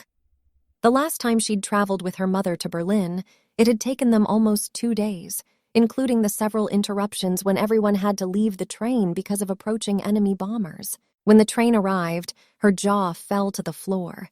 It was one long row of cattle wagons, all of them filled to the tops with desperate women. There's no way I'm boarding one of those wagons. People put on a cattle train never return to tell the tale. But when the SS officers made generous use of their batons, Lotte straightened her spine and followed the other women into the overcrowded wagon. She wrinkled her nose at the horrendous smell, a mixture of excrement, sweat, and fear that made her gag. Lotte tried to find space next to the wall of the car, hoping for fresh air coming in through the slats, but she kept getting jostled out of the way. The air buzzed with sobs, desperate prayers, and angry imprecations, only some of them in German. The oppressive heat sent sweat running down Lotte's forehead, but she couldn't even raise her hand to wipe it away. Such was the crush inside the train car. After endless hours of standing back to back with the other prisoners, her cramping legs gave way, and she would have collapsed on the floor if she weren't pressed tight against several other women. With each turn the train took, a sea of bodies swayed from one side to the other. As the train suddenly stopped, Lotte was pressed against the wall, the weight of dozens of women squeezing the air out of her lungs. Still struggling for breath, she noticed the car door opening, a swift breeze of cool air reaching her nostrils. But moments later, another rush of terrified women was shoved into the full cattle car. How? She had no idea. But even though there was no room left inside, the train stopped several more times to pick up more prisoners. Lotte must have succumbed to her exhaustion because when she opened her eyes again, it was dark outside and the temperature had dropped. After traveling for the entire day, Lotte's tongue stuck against the roof of her mouth, but there was no respite. In the wee hours of the morning, the train finally arrived at its destination. Raus! Schnell! Voices yelled to make everyone hurry out of the cattle car. Lotte stumbled to the ground, where the women were told to stand in a straight line before walking about half an hour to the camp. At first, Lotte welcomed leaving the train. She even quirked her lips up in something similar to a smile as she noticed the female guards wearing a uniform similar to the one her sister wore as a prison officer. But the smile quickly dropped from her face when one of the guards lashed Lotte's arm because she didn't march in line with the woman in front. Her sister didn't have a whip, and Ursula prided herself that she'd never used her baton. But these women did. frequently and with apparent joy. Every little offense was countered with a lash or a stroke. When a woman couldn't keep up and fell to the ground, Lotte's instinctive reaction to help earned her another lash. Keep going, the guard yelled. More and more women lagged behind, and that's when Lotte heard it. Barking dogs. And then the most awful sound of screeching women chilled her to the core. This time Lotte didn't miss a step. She walked on, eyes fixed on the back of the woman in front, blocking out anything and everything around her. She didn't see the beautiful lake in the distance, nor the forest of pine and birch trees around the compound, didn't notice the lovely town they were marched through. She didn't even hear the sound of shutters being closed in the houses they walked past. But she couldn't help noticing the strange odor in the air, coming from a dark cloud of smoke rising in the distance. A wave of homesickness swept over her. This was the closest she'd been to Berlin in many months, and yet it was so far away. As they reached the concrete wall dividing the campgrounds from the outside world, a bevy of male guards appeared out of nowhere and howled at the newcomers. Even with all she had been through, Lotte had never been more scared in her life than in that moment. She almost jumped when she had to walk past another German shepherd, snapping his jaws and growling ferociously. In front of her, one woman lost control and ran away. To where, Lotte had no idea. One of the guards gave a sickly laugh and released the dog. The animal jumped onto the terrified woman, biting and tearing at her flesh as she screamed in terror and pain. Lotte's stomach revolted at the morbid spectacle, but she somehow managed to hold herself upright. The guards clapped their hands, praising the dog and pointing to where the now dead woman lay. Lotte was pushed and prodded towards the entrance and the looming walls that concealed the prison. She thought she'd endured the worst, but nothing could have prepared her for the sight that awaited her upon walking through the gate. Rows upon rows of long buildings with small windows and only one entrance and exit door apiece lay before her. Where there had been green grass and flowers growing outside the camp, here there was nothing beautiful. Lotte swallowed, as fear like she'd never known tried to overwhelm her. She put one foot in front of the other, intent on not angering the guards that were yelling at the long line of women to keep them moving. The guards separated the new arrivals into two groups, old and weak women on one side, strong and healthy ones to the other. Lotte didn't mind joining the group of young women. She just hoped the old ones would be taken to a nicer place. They started walking again, the women forced into a group rather than a line. Passing the white buildings that turned out to be the dormitories, Lotte noticed the inmates already there. Bald, skeletal figures wore identical blue and white striped dresses with white kerchiefs. They barely resembled human beings, looking instead like some horrible creatures escaped from a horror motion picture, walking skeletons of misery. "Monsters!" a woman cried out. "Please keep those monsters away!" The reaction of the guards was an ugly laugh and the crack of a whip. Lotte instinctively ducked her head, the evidence of the fate awaiting her taking her breath away. Still, she continued to walk, one foot after the other, sticking to the center of the group because she'd quickly learned that was the best place to avoid being struck by the guards or nipped by the dogs. "Lotte?" A harsh whisper called her name. Lotte peered in the direction of the voice without moving her head and saw Irmhild meandering cautiously through the group of women towards her. "Goodness, Irmhild, you too?" Lotte breathed, looking straight ahead, putting one foot in front of the other. Her friend's eyes looked terrified. "They caught Rachel and Mindell with the fake papers on them. It was easy enough for the mayor to deduce that I had made them." "I'm so sorry," Lotte whispered. "It's all my fault." How many more casualties would her rash actions cause? Herr Keller was livid because Aaron and Israel had escaped. He even lied to the Gestapo about the number of children in hiding because he didn't want to be punished for his mistakes. At least that's something. She moved her hand to touch Irmhild's for a short moment, and a sliver of hope took hold of her. Guilt for dragging her friend into this weighed heavily on Lotte's soul. But at the same time, she took solace in the fact that she wasn't in this nightmare on her own. The group of women had come to a halt in front of a building with the inscription Brausbad Shower Room. Lotte sighed. Her summer dress stuck to her skin, and she was covered in sweat and dirt from head to toe. A shower would be a welcome reprieve after this hellish train ride. "Strip naked!" the guards yelled at them. Shame flushed her cheeks as she looked at Irmhild, who had the same expression of debasement on her face. To make things worse, a large group of SS men had followed the women to the showers, leaning onto their guns while leering and cheering at the group of terrified women. "You need an extra invitation?" a female guard hissed, cracking her horrid whip. It ripped right through Lotte's summer dress, leaving a burning mark on her back. Gritting her teeth at the agonizing pain, she unbuttoned her dress and pulled it over her head. When she was down to nothing but her underpants, which were already ripped from Hans's rough treatment of her, she hesitated. No man had ever seen her naked before, let alone a lewd group of them. Memories of Hans's assault rushed to her brain. How much worse could this get? "Get those ratty things off and throw them over here!" a female guard screamed in her face, slapping her legs with the baton in her hand. "That's right, you floozy. Get those clothes off and show us those tits and ass." The SS men jeered and hooted, making crude comments, some of which Lotte didn't even understand. Lotte flinched, but removed her underwear, and then tossed the ripped garment onto the pile in front of her.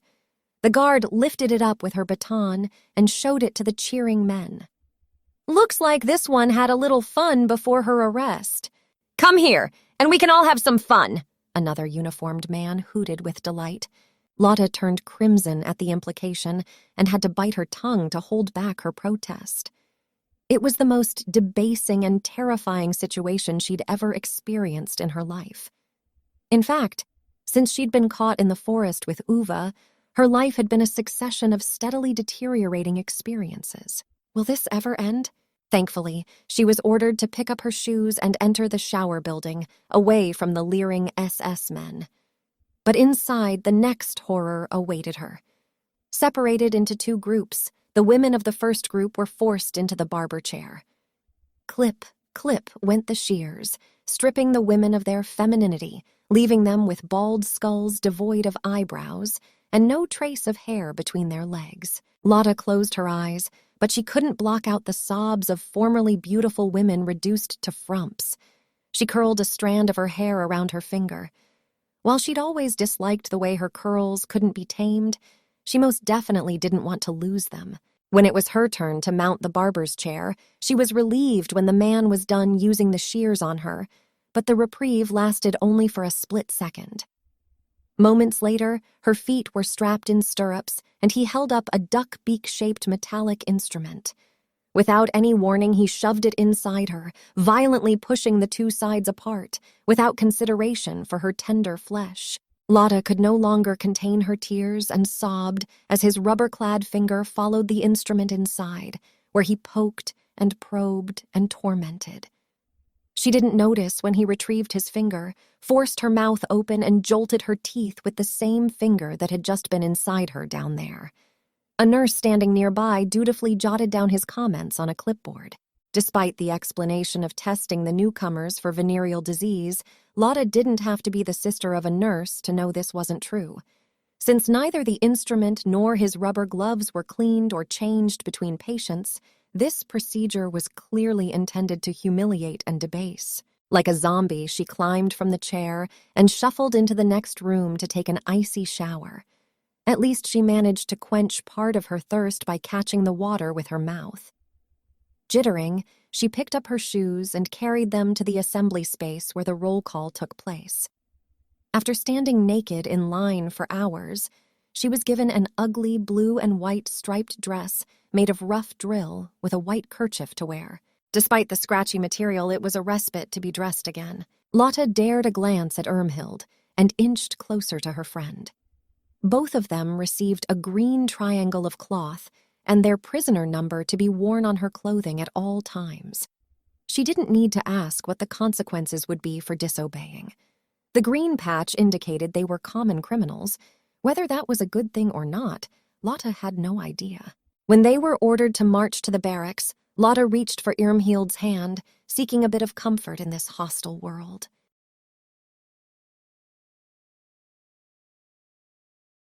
Chapter 19. Lotte's only solace was that she and Irmhild were assigned to the same barracks.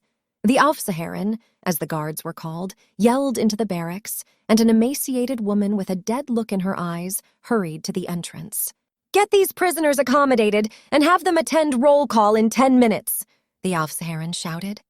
"Yes, ma'am," the bald woman answered and motioned for Lotte and Irmhild to follow her. Upon entering the dim building, Lotte held her nose at the disgusting stench of human excrement, sickness, and death. Bile rose in her throat, but she only imagined the punishment should she vomit all over herself, so she swallowed it down. Bunk beds, 3 tiers high and barely 5 feet in length, lined the walls of the 6 large rooms inside the barracks. All of the rooms connected via a narrow hallway. The bald woman introduced herself as Verena and led them to a bunk bed. "Welcome to hell on earth. Your bed is up there." She pointed to the top bed. "We always put the newcomers on the top because they're still strong enough to climb up." Then she shuffled to another bunk, grabbed a blanket, and handed it to Irmhild. "You're lucky. The owner died last night. You can have her blanket. Take good care of it. It will be your most precious belonging when winter sets in." Irmhild made to climb the bunk without the assistance of a ladder, while Lotte waited for the woman to assign her a bed too. Verena gave a dry cough. "When you're ready, I'll show you the facilities." "And me?" Lotte asked. "You. Where do I sleep?" She pointed a finger. "Up there with your friend." Lotte swallowed hard and sank onto the bottom bunk. The bare straw mattress filled with wood shavings scratched her legs. "I guess we won't get a bed sheet either. At least I'll share with Irmhild and not some stranger." Irmhild climbed down again, her eyes full of fear and disgust. Lotte grabbed her hand and whispered, "As long as we're together, it's not half as bad." Verena led them to the stinky latrine at the end of the barracks, a room with nothing but a dozen toilet bowls. "You can use them during the assigned times, but never at night because the doors are shut. There will be pails by the entrance to each room in case of an emergency. Now hurry, or you'll be late for the roll call, and if that happens, everyone gets into trouble." Lotte's stomach growled viciously. "You never get used to the hunger," Verena murmured. After having been forced to parade naked past the lewd SS men only hours ago, goosebumps rose on her skin as Lotte marched back the same way. She grazed her fingers across the scratchy material of her prisoner's uniform to make sure it was still there, protecting her against the awful glances violating her modesty. Thousands and thousands of women poured onto the assembly place, each looking more ghostly and emaciated than the next one. The realization that she would soon look like the rest hit her like a hammer, a picture of human misery. Dear God, what have I done? Suddenly, the idea of letting Hans kiss her didn't seem so bad anymore. Every woman seemed to have an exact place to stand, except for the newcomers. Within her few hours in the camp, Lotte had already learned to never hesitate, even for a split second, before carrying out an order from the guards. When the newcomers were yelled at to gather in the front rows, she sprinted forward to take her assigned place. The roll call lasted for an eternity, and Lotte fought with fatigue, hunger, and cramping legs, but she neither staggered nor moved. Not until a man who was introduced as the doctor in charge ordered all the newcomers to undress. The sun had long set behind the trees looming over the prison wall, reminiscent of an outside world, and the temperature had fallen considerably. Lotte neatly folded her prisoner dress and laid it at her feet the way she'd been told. Once she was finished, she stood erect, looking into the distance, beyond the prison walls. All the way back to Aunt Lydia's farm and her cozy, warm bed with the down blanket and the soft pillow. The doctor, a nurse in tow, walked down the long line of women, stopping every few feet to utter a few words. When he reached Lotte, he glanced at her for a moment, and the nurse read from her list. German, 17, social reintegration. Ammunition factory, the doctor said. Despite the debasing situation, Lotte managed to hold her head high. She didn't even flinch when the woman next to her fell to the ground and a guard rushed over, beating her with a baton until she crawled into place again.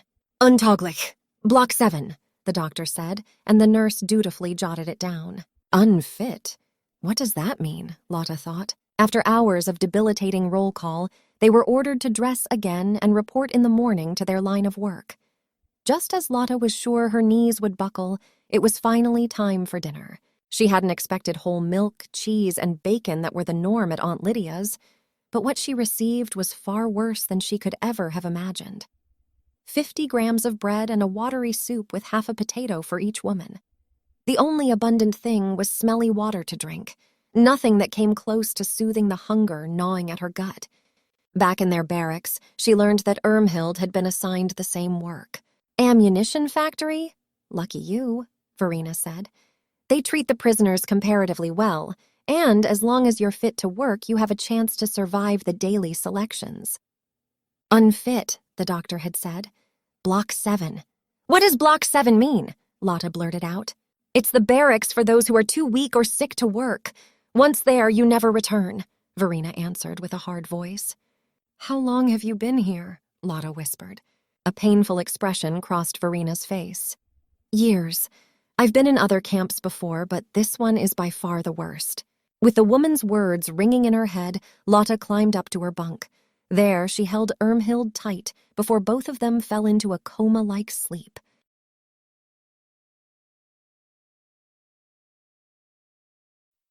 Chapter 20. The weeks passed and winter arrived, accompanied by snow and constant winds. Lotte was still wearing the prisoner's dress that barely shielded her against the punishing easterly winds. At least she still had the plimsolls her sisters had given her for her birthday. They had been a genuine blessing during her time at the labor camp, especially during the endless roll calls every morning and evening.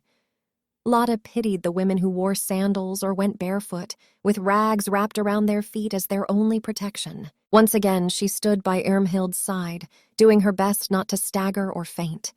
For hours and hours they stood still, icy gusts tearing at their dresses. She had stopped looking when yet another woman, usually one of the older or weaker ones, fell to the ground. It never took more than a few seconds until an Aufseherin arrived, cracking her whip at the unfortunate soul. The buzzing sound, though, followed by a bang and a slap and a muttered scream, managed to send her off-kilter every time. Any woman too emaciated and sick to get up again was left lying on the ground in the bitter cold. Her frozen corpse would later be hauled away. Roll call was the most dreaded time of the day, because here they were exposed to the moods of the guards and the vagaries of the weather. At least during work in the ammunition factory, gruesome and exhausting as it was, they spent the time inside the heated factory, protected from wind and ice. Sometimes the free workers would furtively hand them a morsel of bread or cheese. Lotte knew that as German citizens, she and Irmhild had been given preferential treatment. Others had to work outside, digging ditches in the fields or carrying bricks. Every day, new women arrived in this nightmarish hellhole, but it seemed like the same number of prisoners perished in this cesspool of sickness and starvation. The vicious doctor attended the roll call for selection every other day. This could mean one of two things, either selection for horrific medical experiments or for the gas chamber. At night, Lotte could see the high red flame shooting out of the crematorium chimney, and the stench of burned bodies permeated every inch of the camp. But the alternative was worse. The ambitious Dr. Tretter was in his late 30s, working on a groundbreaking advance in treating gas gangrene victims, both to please Hitler and for his treatise to become a professor of medicine at the University of Berlin. He regularly needed new human guinea pigs for his abhorrent experiments. He usually chose Poles. Those women had been given the nickname Króliki, rabbits, and the entire camp pitied them for what they had to endure. Their screams reverberated throughout the camp, shaking not only the flimsy walls of the barracks, but also setting the teeth of everyone who heard them on edge. Many times, Lotte had tried to block out the screeching sound by putting her hands over her ears, to no avail. After hours of screaming, the women would be returned to their barracks and left to suffer. No treatment whatsoever was given to them. Lotte scratched the wall behind her bunk with a stone. 105 scratches. 105 days since she and Irmhild had arrived. Irmhild shivered next to her, and Lotte put her own blanket atop her friend. Irmhild had the chills and was burning up at the same time. Her sickness had started a few days earlier, but she had still managed to work through her shift at the factory. On the way back to the camp tonight, though, Lotte had been forced to half-carry her friend. "Typhus," Verena said after a short glance. "I'm afraid she won't make it through the night." No, Irmhild can't die!" Irmhild weakly opened her eyes. "I'm sorry." Lotte smoothed what little hair hadn't fallen out back from her forehead. "Whatever for?" "For leaving you. It's my time. I can't do this any longer." "No, don't say this. We've gone through so much. You'll be fine." Lotte swallowed back her tears, trying to instill hope. Irmhild stopped mid-sentence and coughed. Lotte wiped her forehead with a wet rag and then started to talk to her friend about better times. When they lived in Kleindorf and complained about the teachers at school. How Irmhild had been smitten with a boy. Their summer days, eating ice cream at the river. When she couldn't think of anything else to say, she looked down at her sick friend, gasping when Irmhild took her last ragged breaths. "I promise, one day I will avenge your death. I will make them pay, for you, for Uwe, for Rachel and Mindel." Lotte didn't weep. The women believed that anyone who wept at night would die the very next day. It was true. She'd witnessed it many a time. The moment a woman couldn't hold back her tears anymore, her will to live was broken. She hugged Irmhild one last time before speaking aloud. "She's dead!" Two women offered to take on the task of removing Irmhild's body from the top bunk in exchange for her blanket. When Lotte only nodded, they grabbed her friend under the arms and dragged her towards the door of the barracks. Since it was already after curfew, she would have to lie there until morning, when the corpses were collected and either incinerated or tossed into a mass grave. Alone now, Lotte wondered how much longer she would survive. She'd arrived at the camp, a healthy young woman on the cusp of womanhood, with shiny red hair and bright green eyes full of life. And now? She wasn't much more than a walking skeleton, her skin hanging from her bones like the dress hung on her frame. Her formerly beautiful hair had taken on a grayish-red color and was falling out due to the stress, exhaustion, and poor food rations. The last time she'd taken a shower was on the day of her arrival, and a constant itching reminded her of the lice and scabies infesting her skin and hair. This night she didn't sleep, despite her constant exhaustion. Her mind was filled with memories of those who had already died. She saw Uwe's smiling face and felt his tender lips on hers. She saw Irmhild laughing with delight as they celebrated having faked the identification papers. She saw Rachel, joyous upon receiving the news that the convent would accept them. All of them gone, save for herself. How much longer can I survive now that I'm alone?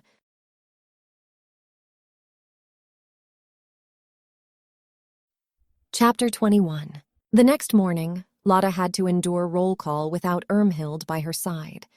The missing comfort of a friendly soul constricted her chest, and she was cold, inside and out.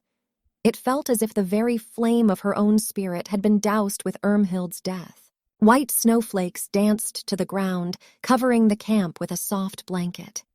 A kindergarten song came to her mind, calling on a white snowflake to make the long way from the clouds down to earth and settle on the window, painting flowers and leaves on the glass. Schneeflockchen, Weißrockchen, wann kommst du Geschneit?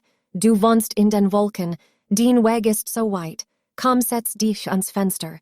Du lieblicher Stern, malst Blumen und Blätter, wir haben dich gern. But today, Lotte didn't welcome the white flakes as she had as a child. Today, it meant her dress and shoes would be wet and icy most of the day. One flake settled on her nose, but she didn't dare to move and rub it away. It sat there, slowly melting, the icy drop sliding down her face until she caught it with her tongue. As children, Lotte and her siblings had anxiously awaited the first snow of the year. They would rush out to play, launching snowballs at each other and building a snowman. After hours of play, they'd return home exhausted to the warm kitchen and their mother's hot chocolate and Christmas cookies. How she missed her sisters. She hadn't seen Ursula and Anna in almost a year. They may not even know where I am. She truly was left alone in this hostile place. Lotte shivered. Her arms no longer had feeling in them, they were so cold. But still, the roll call went on and on. They should be on their way to work already. Lotte almost crumpled with despair. If they arrived late, that would mean no lunch and working extra time in the evening. She despised the gruesome work in the factory. Each day she was left with red and burning eyes after peering through a magnifying glass, brazing and soldering minuscule parts, making weapons to help the Nazis kill people. But on days like today, anything was better than standing still in the assembly yard. At least the factory had a roof and was warm. In summer, it probably became a smoldering hell, if she lived long enough to find out. Her mind still lingered on work when she heard stomping footsteps and focused on the approaching people. God, no! Not the doctor, please! Now the roll call would take another hour or so. The vile doctor walked down the line in his shiny boots, thick woolen coat, fur hat, and black leather gloves. She'd give everything to possess only one of his warm garments. The doctor stopped every so often to select a woman who seemed too sick to work. All of them would later be brought to the Erschießungsgang, the execution corridor.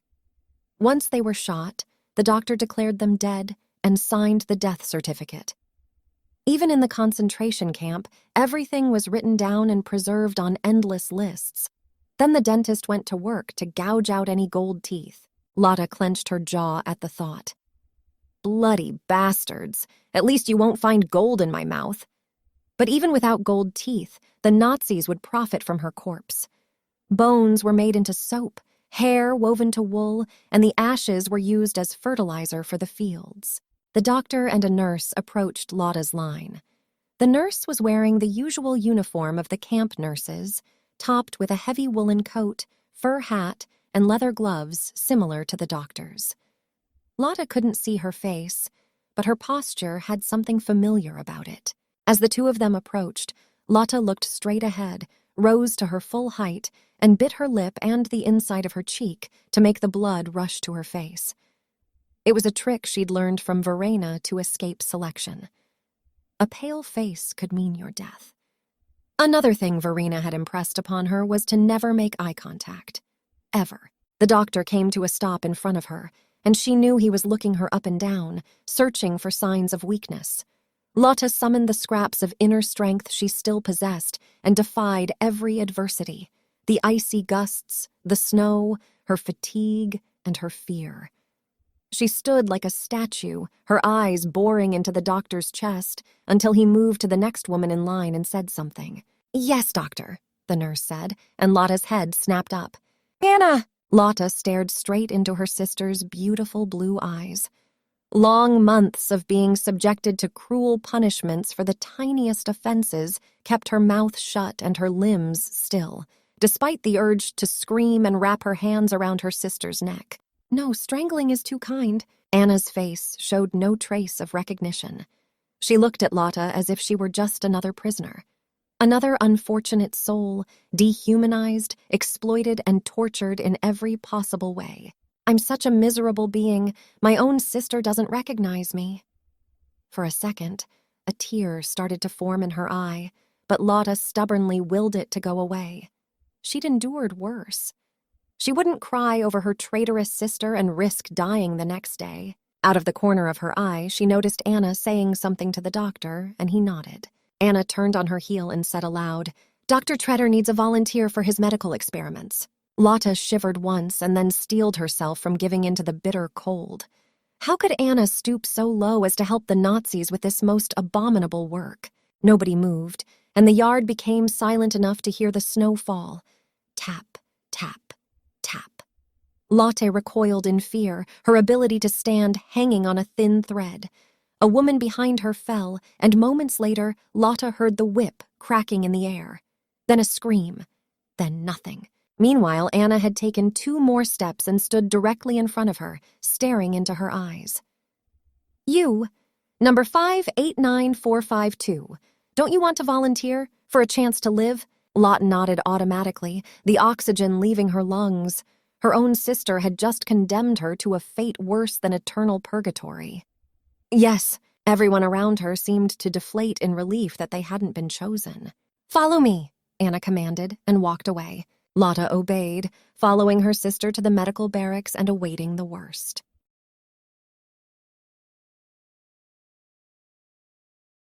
Chapter 22. Lotte's chest was heaving with rage as she hurried after Anna, fists clenched and eyes cast down at her shoes, the very same plimsolls the traitorous woman in front of her had given her as a birthday gift. Suddenly, her feet itched as if they were covered in poison, and Lotte opened her mouth to blast her sister with all of the vitriol these last few months had created in her breast the moment Anna motioned for her to sit on the stretcher in the examination room. But her sister shook her head emphatically and placed a finger over her lips. "What the hell is she doing?" Lotte pursed her lips, her eyes blazing anger that needed no words. "No talking, Lotte," Anna whispered with a warning glare in her eyes that Lotte knew all too well. If Anna had this look, she meant it. So she did recognize me. But why is she here, and why did she choose me? Doesn't she know that every woman in this camp would rather be dead than a Kroliki? While Anna busied herself doing something on the other side of the room, Lotte sighed and bit back her questions. Moments later, Anna approached, a loaded syringe in her hand. Lotte's eyes widened with horror.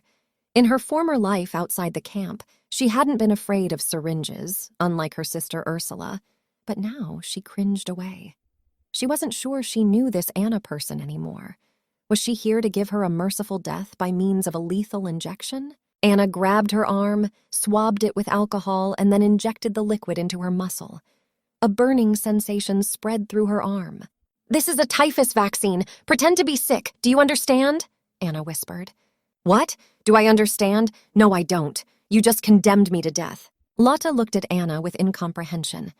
Typhus was what had taken Irmhild's life the night before, and once she started getting sick, she wouldn't be able to work. The Nazis had no use for those unable to work. Lotte clenched her fists, her ragged nails making indentations in her palms as she struggled to keep quiet.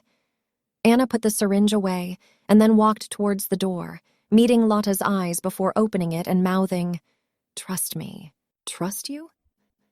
Before Lotte could think of a response, Anna commanded, "Back to work, prisoner." The Aufseherin was waiting outside to escort her to where the rest of her work colleagues were waiting. They were worried, but also understandably angry, because due to Lotte's delay, they would now all have to go without lunch and work overtime. Not that lunch was something to look forward to. Dear God, I hope Anna is here for a good reason. Trust me. Those words echoed inside her head the rest of the day. She had a decision to make, trust her sister or not. It wasn't like she had a lot to lose either way. At work, talking was strictly forbidden, but at night in the barracks, the other women assailed her with questions. "What happened? What did he do to you? Does it hurt?" "I don't know." Lotte wished she could answer them truthfully, but she wasn't even sure herself what exactly happened. "What do you mean you don't know? Did they knock you out?" Lotte shook her head. "No, they injected me with something." "What?" "They didn't say. It stung." "It's a typhus vaccine. Pretend to be sick." Anna's words came back to her.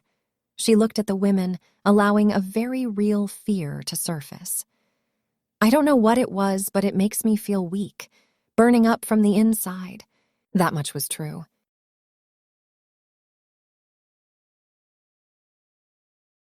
Chapter 23. Dinner that night was a somber affair, more so than usual. Seeing zombie-like creatures dragging themselves to the kitchen for food was a thing of normalcy, but today, many of the women had feverishly glittering eyes and unusually bright red cheeks. Lotte grabbed her ration of one slice of bread and a bowl full of potato soup. She gulped down the lukewarm soup, afraid the Aufseherin would take it away if she dallied, and felt like a lucky winner when she found a thumb-sized piece of potato at the bottom. After this meal that wasn't even enough to mollify the gnawing pain in her stomach, Lotte trudged with everyone else to the assembly yard for the nightly roll call. At this time of the day, she didn't care anymore. The bitter cold had left her body without sensation, and her only worry was that she'd drop to the ground should she fall asleep. She knew if she plopped down, she'd never stand up again, despite the beating, shouting, and kicking by the guards. As the guards continued down the line, shouting out number after number and waiting for the answer, an unexpected halt was called to the inspection and the doctor appeared. Again, hasn't he caused enough suffering for one day?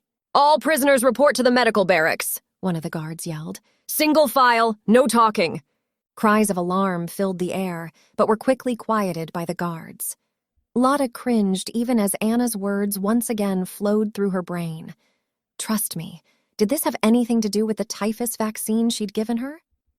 After hours of standing in line and having blood samples taken, the women were finally allowed into their barracks and fell into an exhausted sleep.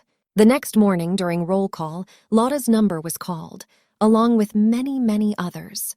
They were separated from the rest of the prisoners and herded into the overflowing quarantine barracks. Block 7, the block from where nobody ever returned. Lotte had thought her barracks was bad, but this one couldn't be real. The stench of disease and death stung in her nose. Most of the sick women had diarrhea and were already too weak to get up from the bunks they shared with 5 other women. Rumor was that everyone infected with the dreaded disease would be left to die. The chances of recovering in these conditions were 0. God, Anna, I do hope you have a plan. It couldn't be her sister's scheme to let her perish in the quarantine barracks. Or could it? Her tired mind circled endlessly about Anna, the camp, the typhus epidemic, and her imminent death. But in one last effort, she climbed one of the top-tier bunks and decided to trust her sister with her life and her future. If Anna thought this was a good idea, then Lotte wouldn't argue with her. Soon, Lotte fell into an exhausted sleep, haunted by nightmares. Several times she woke and blinked against the bright light streaming through the shutters on the windows. My goodness, I'll be late for work. She was scrambling over bodies, asleep or dead, and down towards the exit of the barracks before remembering that she didn't have to work today. Throughout the day, more and more women succumbed to the disease, and the air became thick with the putrid stench of rotting flesh. Lotte choked, but her stomach had been empty for so long, not even the bile rose. Undertaker prisoners were sent inside with the task of clearing out the corpses and dumping them into the mass grave outside the barbed wire. They worked at their vile job way into the night. Usually, the corpses were cremated, but the Nazis were fearful that the disease would spread through the ashes used as fertilizer on the fields and buried those who died of typhus outside the prison wall. Several KitchenAids brought buckets of water. Dinner time. Lotte climbed down to drink the smelly liquid and then sat on the floor to wait for food. But nothing happened. At long last, she heard tired and forced footsteps. The KitchenAids. Finally. Why should we waste this precious food on them? They'll all be dead by tomorrow anyway, a voice said. You're right, another voice answered. Let's bring that food to our barracks. We need it more. Lotte gave a howling sound, but it went unnoticed amid the groaning and moaning of the sick women. She leaned against the wall and must have dozed off because she woke to a shrill sound, the evening roll call alarm. Out of habit, Lotte stumbled to her feet and hurried to take her assigned place in the assembly yard. But she found the entrance door to the barrack locked. "Let me out or I'll be late," she screamed, jolting the door until a hoarse voice reached her ears. "No more roll call for us, not in this life." Lotte's head snapped around to look into the bloodshot eyes of a bald woman with greenish-yellow skin. "What do you mean? It's over. We're as good as dead." Lotte struggled to return to her bunk and closed her eyes, wondering if Anna's plan had been such a good idea. It was only a matter of time before they found out she wasn't really sick, and then both she and Anna would be in dire straits.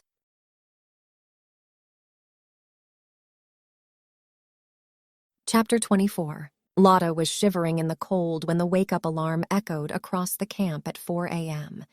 She started up, but then fell back on her bunk when she remembered that she didn't have to attend roll call or work.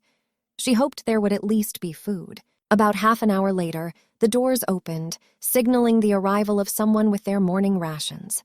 Lotte climbed from the bunk and got in line with the other women, weak from sickness, hunger, and cold. When it was her turn in line, she glanced at the kitchen aide distributing the meager rations and saw a few steps behind her, a guard and a nurse standing. Anna. A sudden rush of excitement coursed through Lotte's veins, but she didn't dare look at her sister, who dutifully jotted down on a clipboard which prisoners had made it through the night. She didn't have much to write. Lotte took her bowl of soup and retreated to gulp it down. It tasted even more rancid than usual. She cupped her hands around the tin, trying to draw some warmth into her stiff, frozen fingers. But there was little to draw from. You! Come here! The Aufseherin barked, pointing at Lotte and sending the other women scurrying backward. Lotte stood up and approached the guard, not sure what was expected of her. Anna examined her briefly and then ordered the Aufseherin, "Bring this one to the doctor's office." Anna turned on her heel and walked away, leaving the guard to manhandle Lotte across the compound and into the medical barracks. The guard knocked her baton into Lotte's back, and she fell across the threshold into the examination room. "Thank you, that will be all for now," Anna told the guard and closed the door. Lotte scrambled to her feet and stood in the middle of the room, waiting. When Anna turned to face her, she whispered with a sad smile on her face, "Lottie, baby, I promised to get you out of here." "How? How are you here?" "To come and save you. Isn't that what sisters are for?" Lotte couldn't believe her ears. Was she already delirious and imagined this conversation? "But how did you come to work here? Anna, the horrible things that happen here." Anna pressed her lips together and nodded. "I befriended a nurse at my old hospital. Elizabeth previously worked here but had asked for a transfer because she couldn't stand the cruelties any longer.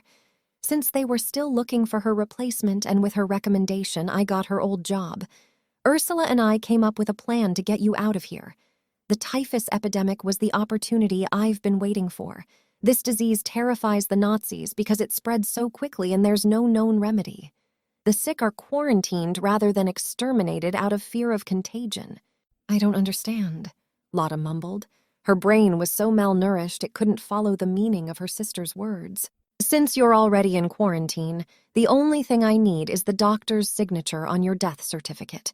Then you'll be dumped outside the wall with the other corpses." "In the mass grave?" Lotte blanched at the idea. Anna put a hand on Lotte's arm, and Lotte felt her sister's strength jumping over into her body. "You are crazy, you know." Lotte tried to smile, but her face muscles refused the unusual expression.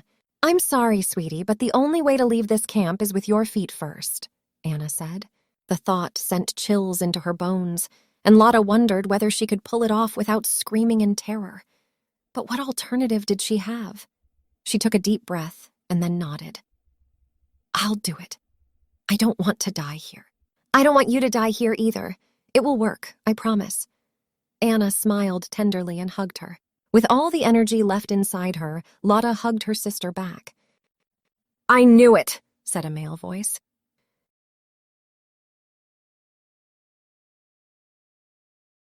Chapter 25. Anna and Lotte broke apart to see the doctor standing just inside the door, growling at them. "Dr. Tretter, it's not what it looks like," Anna hurried to explain. "Shut up. It's exactly what it looks like. You see, I'm not as dumb as you suppose me to be. The way you seemed to randomly select this prisoner was more than a little suspicious, and I did some research. She's your sister." Anna blanched and Lotte trembled. He slammed the door behind him and walked towards them, rubbing his hands as if he was already enjoying whatever he was planning. Lotte had seen the evil glint in his eye many times before. The perverted monster took a step toward Lotte, but not enough that he would actually be able to reach for her. After glancing at Lotte's dirty prisoner dress, emaciated figure, and limp hair, he sneered, At one point in time, I'm sure all the boys were eager to sink into your body, but this place has a way of making most women undesirable, worthless." Anna gasped, but he shot her a look, and she pressed her lips together. He walked around the table, making Anna back up to give him room, and continued his appraisal of Lotte. "You tested positive for typhus, so I'm sure you won't be with us much longer. Pity." Leaning forward, he sniffed delicately and then reared back. "God, the stench of death is all over you. Filthy piece of trash covered in lice." Then he turned his attention to Anna. Lotte's eyes followed his gaze, and she saw not her sister, but a beautiful young woman, having just turned 21 on her last birthday, with shiny blonde hair, full lips, and a flawless complexion. She exhibited curves in all the places where Lotte had nothing but protruding bones covered with wrinkled skin. Now, you, on the other hand, Schwester Anna, I've had my eye on since you arrived. Young, fresh, meat on your bones a man can grab a hold of. And I'll bet you're a virgin to boot. Just what this doctor requires in payment for my silence. He stalked Anna across the room, and Lotte watched as her sister backed up and put up her hands to keep the doctor at bay. He removed his coat, tossing it onto the cabinet, and then rolled up his sleeves. Lotte gasped and intended to come to her sister's aid, but Anna shook her head. "Don't! If you don't want me to summon the guards and have you both executed on the spot, you'll listen to your sister." The doctor gave a dirty laugh. "Dr. Treader, please, let my sister go," Anna begged. His eyes swept down her body, lingering on her breasts. I might, but there will be a price to pay." "Anything you want," Anna answered through thinned lips. "I see we understand each other." He licked his lips. "I'll see to it that you will have some fun, too." "Anna, please don't do this. Not for me," Lotte begged her. "I have to. I promised, Mutter," Anna answered with tears in her eyes. "Trust me." Those words again. A horrible feeling washed over Lotte, and she wished she could do something, anything. But she was powerless. "If I let you do this..." Anna's voice broke off as the awful man reached out and slid his hand down the front of her body. "Oh, you're going to let me do this. Make no mistake." Lotte could see the effort it cost her sister to stand still and not cry. She couldn't take the spectacle any longer and closed her eyes. "If I don't fight you, will you sign my sister's death certificate and let her go?" Anna bartered with the perverted man. Why do I care if I sign it now or tomorrow? She has typhus and will die anyway." Lotte cracked open her eyes just in time to see the man unbuttoning his pants. "But since you seem so attached to that piece of trash, I'll offer you a deal to show you my goodwill." "What goodwill, you bloody bastard," Lotte thought, but kept her mouth shut while she retreated to huddle against the wall with her eyes closed tight. "If you become my willing mistress, Schwester Anna, I'll sign her death certificate. If not, I'll rape you anyway and then have you both executed. What's it going to be?" Big, fat tears rolled down Lotte's cheeks as she shook her head, but Anna was already agreeing. "Fine, I'll be your mistress." "Good girl." The doctor gave a satisfied chuckle, a sound that made her neck hair stand on end. "You and I will have plenty of fun. Now strip and look into my eyes." Lotte pressed her hands over her ears and buried her head between her bony knees to block out any sound. Once started, her tears burst through an ever-widening breach in the dike of her resistance, bawling for every injustice she'd witnessed during the last 4 months. She wasn't sure how long she sat like this when Anna's voice caught her attention. "The death certificate?" "Since you were so compliant, it'll be my pleasure." The sound of a scratching plume emboldened Lotte to open her eyes again. The doctor was bent over the desk, writing something. "Here it is." He waved the paper in the air. How fitting. The women were right. Cry today, you die tomorrow, except I'm already dead. Anna didn't flinch when the doctor sauntered towards her. She held her head high and her shoulders straight, staring at him with hate-filled eyes. Lotte was amazed at the mental strength her sister possessed. "I was once like that, before arriving in this hellish place." "I'll see you again real soon," Dr. Treader said to Anna and gave her one last slap on her behind before he finally left. "Anna, are you hurt?" Lotte scrambled to her feet, weeping for the sacrifice her sister had made. "I will be fine," Anna answered, and smoothed her hands down her nurse's uniform. She didn't cry, but Lotte knew her well enough to find the truth in her eyes. They hugged each other tight, both drawing comfort from each other. After several long moments, Anna pulled back and said, "It's time." "Time for what?" "To leave this place." The silence was only filled by the mad beating of Lotte's heart as Anna led her baby sister to the wagon used to haul the corpses away. "What's going to happen?" Anna placed her hands on her little sister's shoulders. "I'm afraid you have to get undressed first. Lie here, very still and quiet. I'll cover you with a blanket to make things a little more bearable, but you have to pretend to be dead until the church bells chime midnight. Then you climb from the pit and escape via the far side, Ursula will be waiting for you." Lotte looked at the wagon while she took off the detested blue and white striped dress. Then she glanced at her feet. "The plimsolls you gave me for my birthday have served me well." Anna looked up, a single tear sliding from an eye. "I wish you could keep them, but you know the drill. Ursula will have a dress and shoes for you on the other side." Again, Lotte's eyes filled with tears, and she embraced her sister one last time before climbing onto the wagon. "Thank you so much, Anna. I couldn't have wished for two better sisters."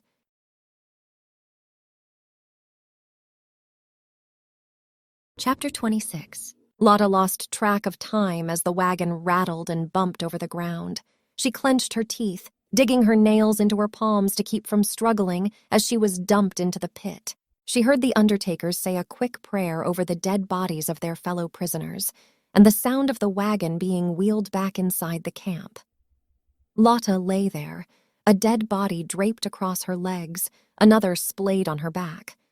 Somehow she'd managed to turn as the wagon was dumped and had landed on her stomach, protecting her face and airway. The air was fetid, the smell causing her to gag, but her survival depended upon pretending to be dead. She feared she would go mad as the hours crawled by, but she remained perfectly still until she could safely crawl out of the immense grave.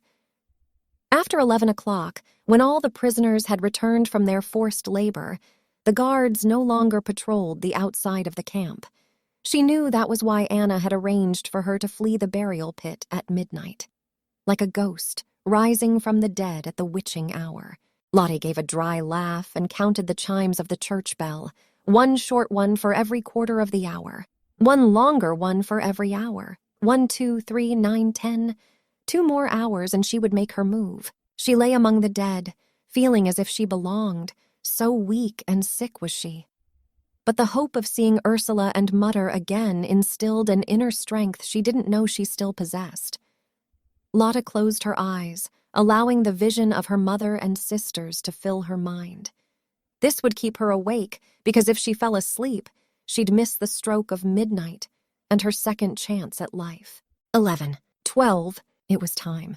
Lotte gathered her last ounce of strength and crawled, pushed, pulled, and climbed. Once she was on top of the pile of corpses, she faced a high earthen wall. She traveled in time back to Aunt Lydia's farm and how she'd raced her cousins Jorg and Helmut up the trees. "I can do this. I can. I must." She sent up a prayer of forgiveness for stepping on the dead bodies nearest the wall and then used their corpses to give herself a boost up, digging her toes into the soft earth, kicking and clawing her way out of the pit. Her nails were bleeding by the time she made it out, and she collapsed on the snow-covered ground, but only for a second. Anna had told her, "You have 15 minutes, 20 at most. Ursula will arrive at 1:15 midnight, but she can't wait for long." Lotte half walked, half crawled toward the metal fence surrounding the mass grave. Since nobody expected the dead to escape, it wasn't topped with barbed wire like the prison wall. It was almost too easy to traverse the fence, falling to the other side. Her breath coming in spurts, she sensed her strength beginning to fail her. Without proper muscles to do the heavy work, every exercise became an almost insurmountable task. At least I don't weigh much anymore. When her pulse finally slowed down enough to make another move, she heard the damned church bell chime one time, 1:15 midnight. "Hide in the copse of trees just ahead," Anna had explained. It wasn't far, maybe a few hundred yards, but putting one foot in front of the other was one of the most challenging things she'd ever done. Every 3 or 4 steps, she had to catch her breath, but she never stopped, never faltered. "I must reach the copse. I will not give up. I will—" Lotte reached the trees and fell to the ground when a woman on a bicycle stopped in front of her. "Here, take this and get on." Ursula handed her a woolen cape and pointed at the luggage rack on the back. Lotte slipped the warm cape over her naked body and collapsed on the luggage rack, holding tight onto Ursula's hips as her sister quickly pedaled away. The ride passed in a blur, complete exhaustion taking over. Finally, Ursula stopped on the outskirts of town, and Lotte felt herself being carried to a small house where an older woman answered the door. She was taken into the basement, laid on a small cot with a mattress, bedsheets, and a pillow. What a wonderful, soft pillow and covered with a warm blanket. Ursula returned and held a cup of chicken broth to her lips, making her swallow the hot liquid in tiny sips. Warmth seeped into her bones, and Lotte closed her eyes, letting sleep claim her battered body. The last sound she heard was the crackle of the fire in the stove. I'm in a safe place. The next morning, Lotte woke with a start, glaring at the unfamiliar room. She scratched her itching scalp. Ursula peeked through the doorway. Hey, sleepyhead, you're awake. Where are we? Lotte pushed herself to a sitting position.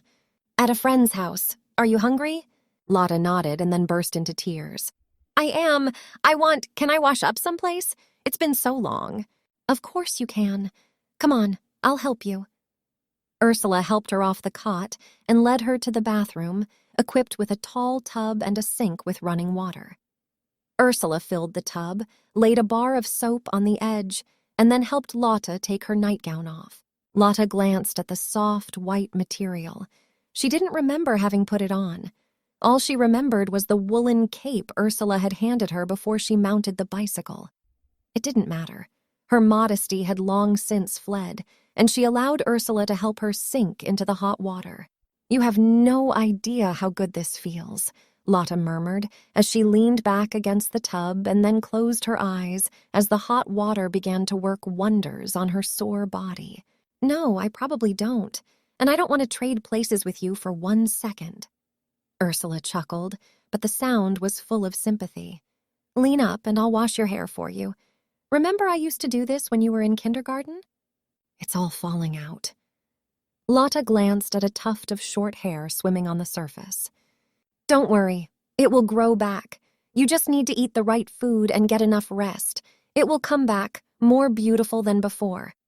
It's turning gray too, Lotte murmured, wondering how many other 17-year-olds had gray hair. Again, Ursula chuckled. No, Lotte, not turning gray, just dirty and full of ash from the crematorium.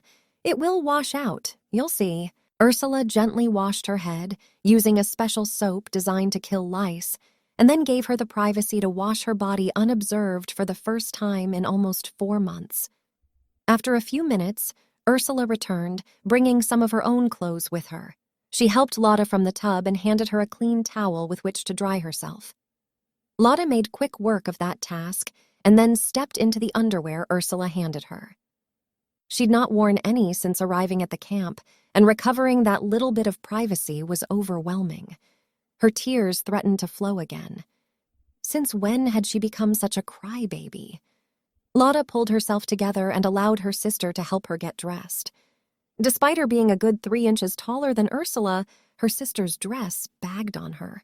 Look at the scarecrow I am, I've lost so much weight, Lotte mumbled as she looked at her reflection in the mirror. Ursula stood beside her and wrapped an arm around her shoulders. You'll gain it back. You're alive and free, that's what matters. Lotte's sigh was interrupted by a growl coming from her stomach. You mentioned food? Ursula laughed. Yes, but I don't want you to eat too much to start with. You'll get sick if you do. The older woman had already set the table for Lotte. The hearty smell of chicken broth hung in the air and made Lotte's mouth water. Did I die last night and go to heaven? Lotte licked her lips and reverently dunked the spoon into the broth with generous drops of grease swimming on top. This is delicious. She forced herself not to pick up the bowl and consume it in one swallow. By the time she emptied her bowl and carefully chewed the pieces of potato and chicken inside, her stomach was so full it almost hurt. Lotte eyed the slice of bread and butter and sniffed to take in the aroma of freshly baked bread. Fresh bread? Real butter? Just like at Aunt Lydia's. Tears sprang to her eyes, and she touched the bread to feel the soft and flexible texture, held it to her nose to smell the distinctive aroma, and finally took a tiny bite, savoring the salty butter melting on her tongue. Then she chewed the soft, fluffy bread several times until the yeasty, slightly bitter flavor turned sweet. She leaned back and looked at her sister. I'm full. You can finish the rest later. There's plenty where that came from. Lotte reached for Ursula's hand. Thanks for everything. That's what sisters are there for, right? Ursula gazed at her with love in her eyes. Lotte was filled with questions, and now that her belly was full, she had the strength to ask them. How did you even find me? Aunt Lydia called Mutter to let us know you had disappeared. It was quite a shock. Ursula pushed a strand of blonde hair behind her ear. Lotte was the only sibling who'd inherited their grandmother's red mane of curls. Well, it had been curls. Now it looked more like grayish-red plucked plumage. There was a certain nostalgia in Ursula's glance as she remembered the phone call from her aunt. Lotte sensed that there was something more, something she hadn't told, but for once, she let it go. If Ursula wanted her to know, she'd tell her in due time. Aunt Lydia saw how you were pushed into the police car. So it was her standing behind the window. Is she all right? Lotte asked with bated breath. Yes. Ursula patted Lotte's arm. 2 weeks after you were arrested, she delivered the baby. It's a girl, Rosa. Lotte smiled. Herr Keller apparently tried to take her farm away, but since Uncle Peter and she are good friends with the leader of the Farmers Association, he didn't succeed. But Aunt Lydia couldn't prevent him from arresting you that night. She had to think of her children. I know, and I'm so sorry for causing her so much trouble. The next day, she went down to the police station to plead with Herr Keller to set you free, but you weren't there anymore. He never told us what happened, and we feared the worst. Uva. At the memory of him, tears shot into Lotte's eyes. Several weeks later, we found out that you'd been sent to Ravensbrück. Ursula sighed. Mutter didn't take it well. She had a breakdown. Good grief, how is she now? Lotte couldn't imagine her mother being weak. Since she was a child, her mother had always been a force to reckon with, keeping 4 children and a husband under control, with little more than a stern glance and a few well-chosen words. Many times, Lotte had thought Mutter was way too strict, forbidding everything that was fun, warning her time and again not to speak imprudently and not to act rashly. I should have followed her advice. She doesn't know yet. Anna and I thought it best to tell her only after we rescued you, to avoid yet another disappointment. We have tried everything to get you transferred to a normal prison, but to no avail. With every failure, Mutter retreated more into herself. Lotte felt the heavy burden of guilt for causing so much suffering to her mother. Then we got news about Vader and Richard. After not talking to anyone for days, Mutter stopped leaving the house except for going to the allotments. Are they... Lotte didn't dare say the word. Vader is a prisoner of war in Russia, and as far as we've been told, he is alive. But Richard is missing in action. The last time he was seen was somewhere near Minsk. Lotte pressed her hands to her stomach, grief threatening to bring its contents up. Minsk! Where is that? I had to look it up in my atlas. It's in Belarus, about 600 miles east of Berlin. Ursula smiled sadly, patting her sister's hand. Mutter blames herself for your fate because she sent you away. Lotte's eyes widened. Her mother believed that.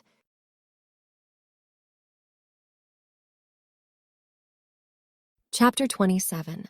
I'm so proud of you, Lotte. Lotte couldn't believe her own ears. Proud? There was nothing especially brave or prudent I've done. She had expected a lecture about her irresponsible behavior, but praise?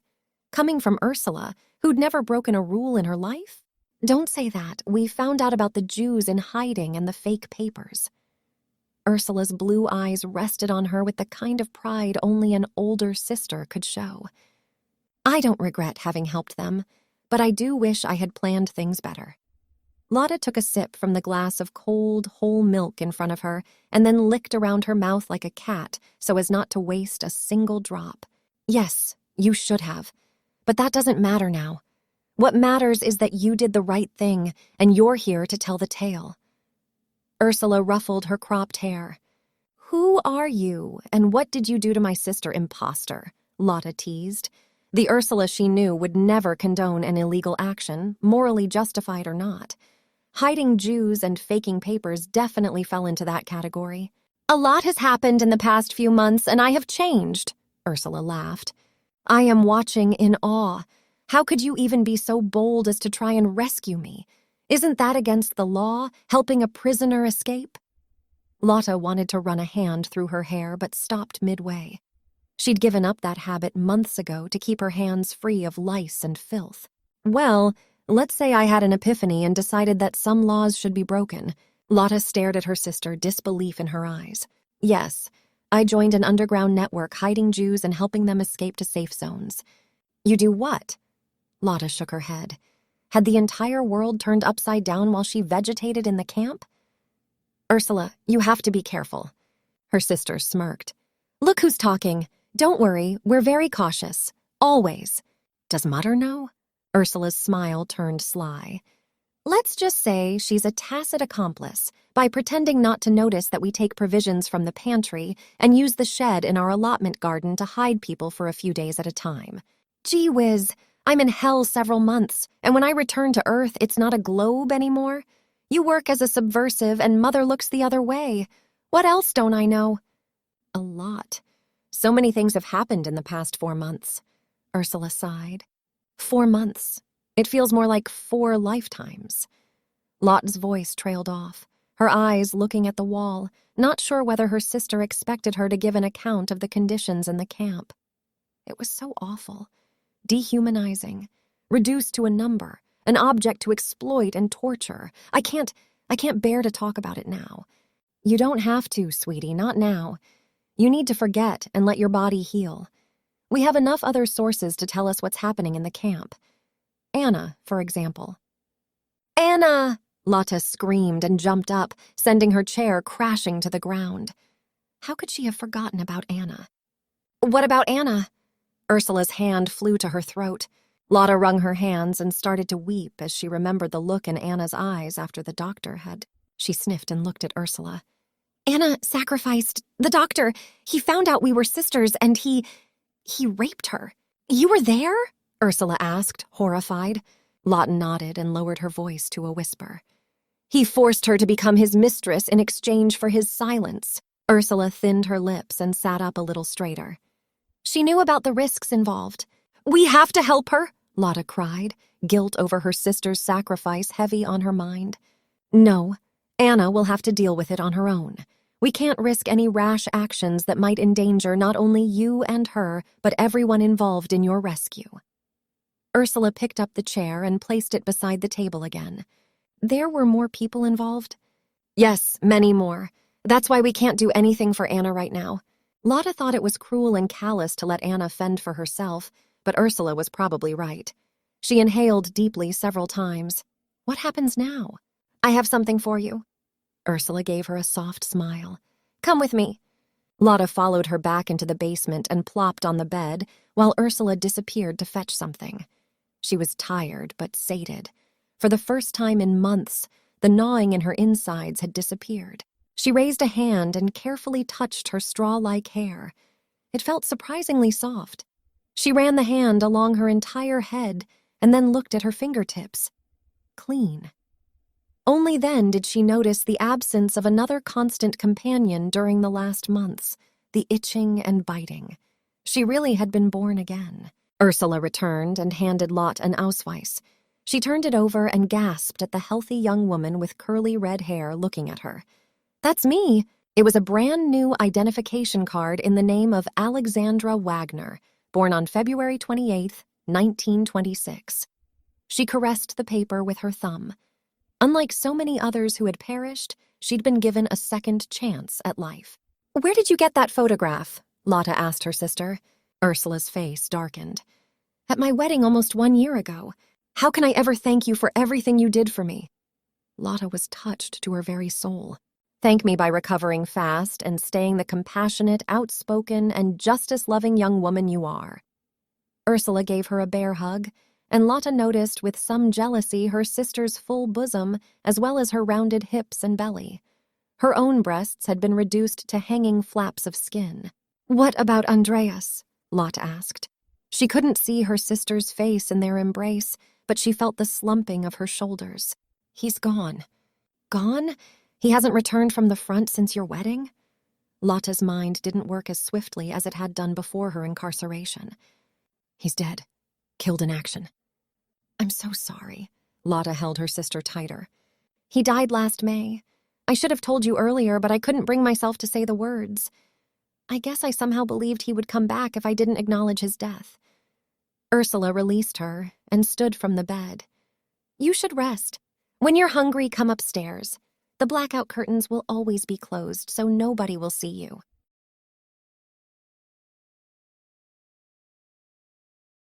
Chapter 28. Lotte remained in the custody of the landlady while Ursula returned to Berlin the next day. For 2 solid weeks, she didn't do much more than sleep and eat. Looking like a skeleton, she wasn't allowed outside. The danger of being spotted as a camp prisoner was too great. After putting on 10 pounds and a fashionable haircut, courtesy of the landlady, Ursula's clothes still bagged on her, but Lotte had begun to look like a human being again. It was time to leave the town of Ravensbrück and recover in a safe place far away, where nobody would suspect her to be an escapee or recognize her as the deceased Lotte Clausen, Alexandra Wagner. Her new name was still unfamiliar, but at least her sisters had been considerate enough to use her middle name. What she was excited about was her new birthday. In less than a month, she would be of age. A smile appeared on her lips. Like every adolescent, she'd yearned for that day, and now it would arrive 7 months early. Ursula returned, and together they would travel to Berlin. Home. But Lotte knew she couldn't stay there. Her sister had promised a safe place where she could hide and recover for as long as necessary. While Lotte burned with hatred for the Nazis more than ever and longed to do her bit in fighting them, she also accepted the fact that in her current condition, she wouldn't be of much use to their cause. For now, she was excited at the prospect of seeing Mutter before departing to another godforsaken town. "What's up, Lotte? Ready to leave this town?" Ursula greeted her. "More than you can imagine." Lotte grinned at her sister. Every day she had gained weight and strength, and now felt full of energy. Wrapped in a thick winter coat and long woolen gloves, a smart hat on her head, she followed Ursula to the railway station. Memories of her arrival here assailed her, and her heart started racing. Her sister must have sensed her inner tumult, because she linked arms with her and whispered, "It's fine, everything's fine." Once on board the train to Berlin-Gesundbrunnen, Lotte managed to breathe again. During the 3-hour journey, she marveled at the difference between this one and the one in the cattle train when she'd arrived months ago. A shudder ran down her spine that intensified in the next moment when a conductor entered to punch their tickets, followed by SS to check on their papers. She blinked and forced her hand to remain still as she handed over her new identification.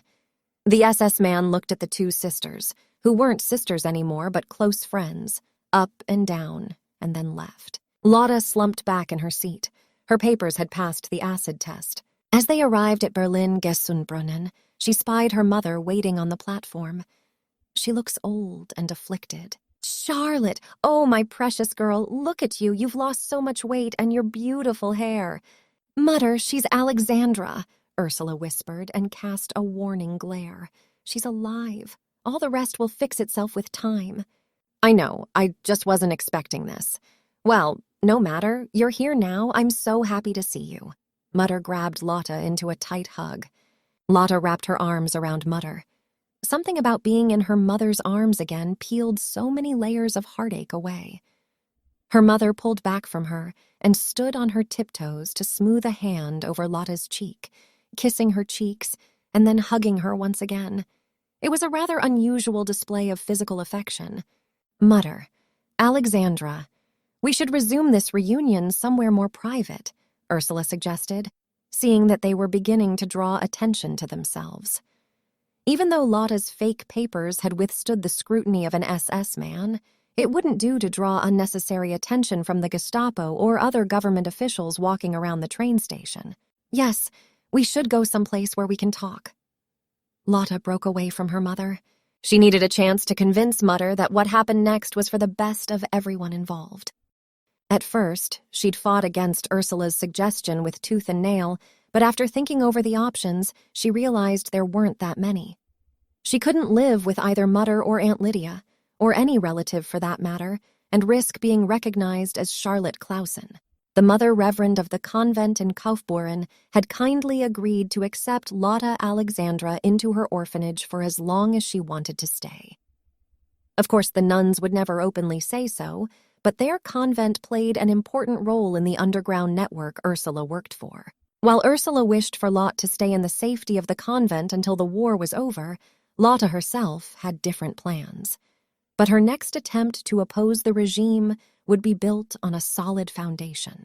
They walked to a small bakery across the street, and Lotte gasped several times at the utter destruction around her. Rubble wherever she looked, gray faces of despairing women and men struggling to clear the streets of debris. At the bakery, they ordered pancakes and ersatzkaffee. "That pseudo-coffee is barely drinkable," Ursula complained. Lotte cocked her head. "You should have tasted the putrid dishwater they gave us for coffee." "Sorry," Ursula said as both she and Mutter gave a sheepish look. "I guess then ersatzkaffee is a delicacy." After about half an hour, Ursula pointed at her watch and gave Lotte an encouraging nod. Lotte inwardly groaned. Now came the hardest part. "Mutter, I don't have much time," Lotte began, the words catching in her throat. "What, you're not staying?" Mutter's eyes darted between her two daughters. "What haven't you told me?" "It's not safe. We've talked about this, Mutter." Ursula came to Lotte's aid. "Yes, and I understand that with nosy Frau Weber living next to us, Charles." She shook her head at her slip. "Alexandra can't come home, but I thought she would at least stay in Berlin where I can watch over her. The last time I sent her away didn't work out so well." Mutter seemed to shrink with every word she spoke. "Mutter." Lotte sidled up to her mother and took her hands into her own. "What happened was entirely my own fault. There's nothing you could have done to prevent it." Mutter gave a small smile, but her eyes filled with sorrow. Lotte's heart gave a hard squeeze. "My train leaves in 20 minutes. "Where are you going?" Mutter murmured. "Someplace safe," Ursula said. "She'll stay there until things change, but she'll be safe, I promise." Lotte squeezed her mother's hand. "This is for the best. I can be of so much help there while I would just be a liability here. If anyone were to ever discover what Ursula and Anna did, we would all be in hot water. Will you at least write? If I can." Lotte hadn't discussed communicating with her mother or the ramifications of doing so with Ursula. Because of her sisters, she'd been given a second chance at life, and the foolhardiness of the past was dead and buried. From now on, she would always act with purpose and a well-thought-out plan. The consequences of doing things rashly were too horrific to bear a second time. "Godspeed you," Mutter said and hugged her one last time. "Be well." "I will, more than you can imagine." A whistle sounded, and Ursula said, "That's your train. You need to get on board." "I love you, Mutter. Take care and don't worry about me. I'm going to be fine." Lotte picked up the small bag Ursula had given her. It contained a few changes of clothing, none of which fit her, but Ursula had assured her the nuns would have everything she needed to alter them when she arrived at the convent. The next day, she arrived at the train station in Kaufbeuren. A slight worry entered her mind as she tried to remember how to get to the convent. But much to her delight, 2 nuns were waiting for her on the platform. Lotte smiled hesitantly and then followed them as they walked the few blocks to their destination. "Thank you for meeting me," she said as they walked down a nearly deserted street. "No thanks are necessary," one of the nuns replied. Several minutes later, they arrived at the convent where 2 young boys rushed down the stairwell to meet her. "Hello," they called out. "How are you?" Rachel's brothers had grown quite a bit during the past months and seemed to cope considerably well with the loss of their parents and sisters. "We are good. You've been sick?" Israel asked. Lotte started to shake her head, then nodded instead. There was no reason for these young children to know the atrocities that were taking place in Germany. Let them keep whatever innocence they still possessed. "I am getting better.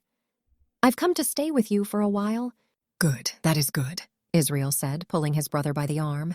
"The girls' rooms are this way." "Thank you." Lotte followed the nun to the girls' quarters with a smile on her face. The 2 boys wandered off to play in the gardens. Her new home was a rather large room on the upper floor of a side building of the convent. It was equipped with 24 bunk beds and several cribs. Lotte wouldn't have much privacy here either, but she had an entire bed with a mattress, bed sheets, pillow, and a blanket all to herself. Attached to the dormitory was a bathroom with 6 showers and 6 lavatories, and to the other side were the toilets. Every girl was assigned a small drawer to store her belongings. The nun broke into Lotte's appreciation of the room. Those two have adapted quite well. They seem to have come to terms with their situation. God be blessed. They look happy. They are during the day, but at night we often hear them cry. The nun turned to leave. Take your time getting settled. You'll be introduced to everyone during lunch. Lotte decided there was no time like the present to take care of her hardest task. Sister, could you please tell me where I might find Sister Margaret? A brow lifted. You know her. We met several months ago, and I would like to greet her. The nun smiled and pointed out the window. She is in the prayer garden at this time every day. If you go back down the stairs and go to your left, you'll find a door leading you to the garden. Thank you, sister. You are most welcome. Lotte inhaled deeply a few more times and stowed her few belongings in the drawer she'd been assigned before setting off down the stairwell, searching for the entrance to the prayer garden. Sister Margaret was sitting in silence before a large fountain, dry now because it was still winter, but nonetheless beautiful. Lotte turned up her collar as a chilly gust swept through, grateful for the protection her winter coat offered. Sister Margaret? She asked softly. The nun raised her head, and her eyes opened wide as she recognized her. Charlotte, right? Uva's friend, the one who recommended Peter and Klaus to us. Peter and Klaus? Lotte frowned. Actually, my name is Alexandra. Oh yes, Israel and Aaron have new names too. I completely forgot. Please sit. Sister Margaret invited her without any further comment, but her bright blue eyes made it clear she knew that Peter and Klaus weren't the real names of the two boys, knew the reason why their sisters hadn't made it to the convent, knew why Charlotte was Alexandra. Lotte cleared her throat. I wanted to come and tell you in person how sorry I am about Uva. He is with God now. Sister Margaret's voice softened at the memory of her nephew. Yes, but it was my fault. They killed him because he was helping me. Lotte's eyes filled with tears. She hadn't had the opportunity to grieve. In the camp, tears meant weakness and weakness meant death, so she'd pushed thoughts of Uva away whenever they entered her mind. But here, so near to where they'd experienced sweet love, she couldn't hold her tears back.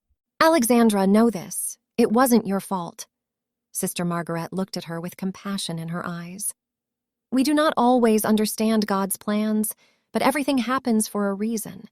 Uva made his own decisions, and I have faith that he did what he thought was right.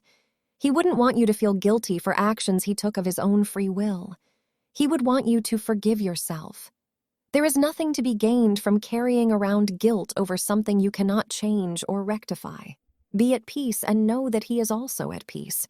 A flood of tears rushed down Lotte's face. I'm sorry, sister. It seems all I do these days is cry. The nun wrapped an arm around her shoulders and took her hands with her free one. For what you've suffered, you have every right to cry. Weep as often as you like, and then let the emotions that created the tears help you to right what wrongs you can. We can't let this war destroy all that is godly, decent, and human within us. We have to be stronger than the evil sent to tempt us. Lotte appreciated the nun's words, and she closed her eyes, offering up a prayer for the souls of the dead and for those who were still suffering. The Nazis had tried to annihilate her, but she had survived.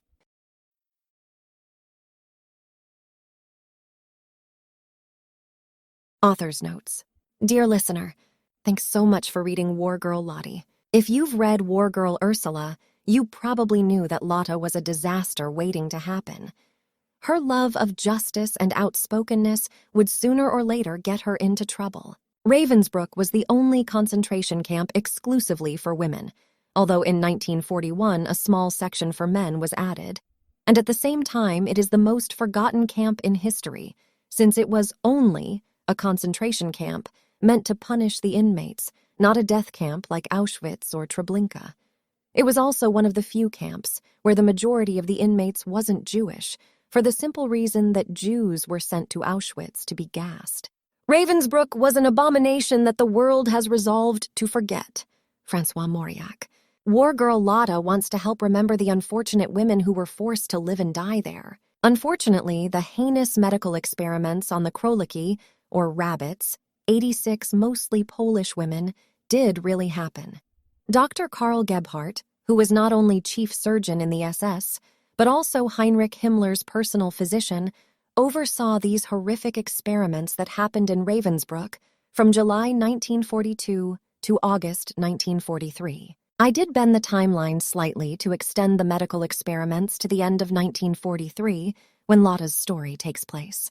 Another true event that I used for my storyline was the typhus vaccine. Eugeniusz Sławomir Lazowski, a Polish physician, managed to save 8,000 Jews from being deported to one of the concentration camps. His trick was to inject them with dead typhus cells, a vaccine that would make them immune to the sickness. But when a blood sample was taken, they would test positive for the dreaded disease. The Nazis were deathly afraid of an epidemic of typhus fever, transmitted by lice, because it was difficult to contain and had killed hundreds of thousands of soldiers and civilians during World War I. Rather than risk being contaminated while handling the transport to extermination camps, they preferred to quarantine the infected and let the disease do their ghastly work.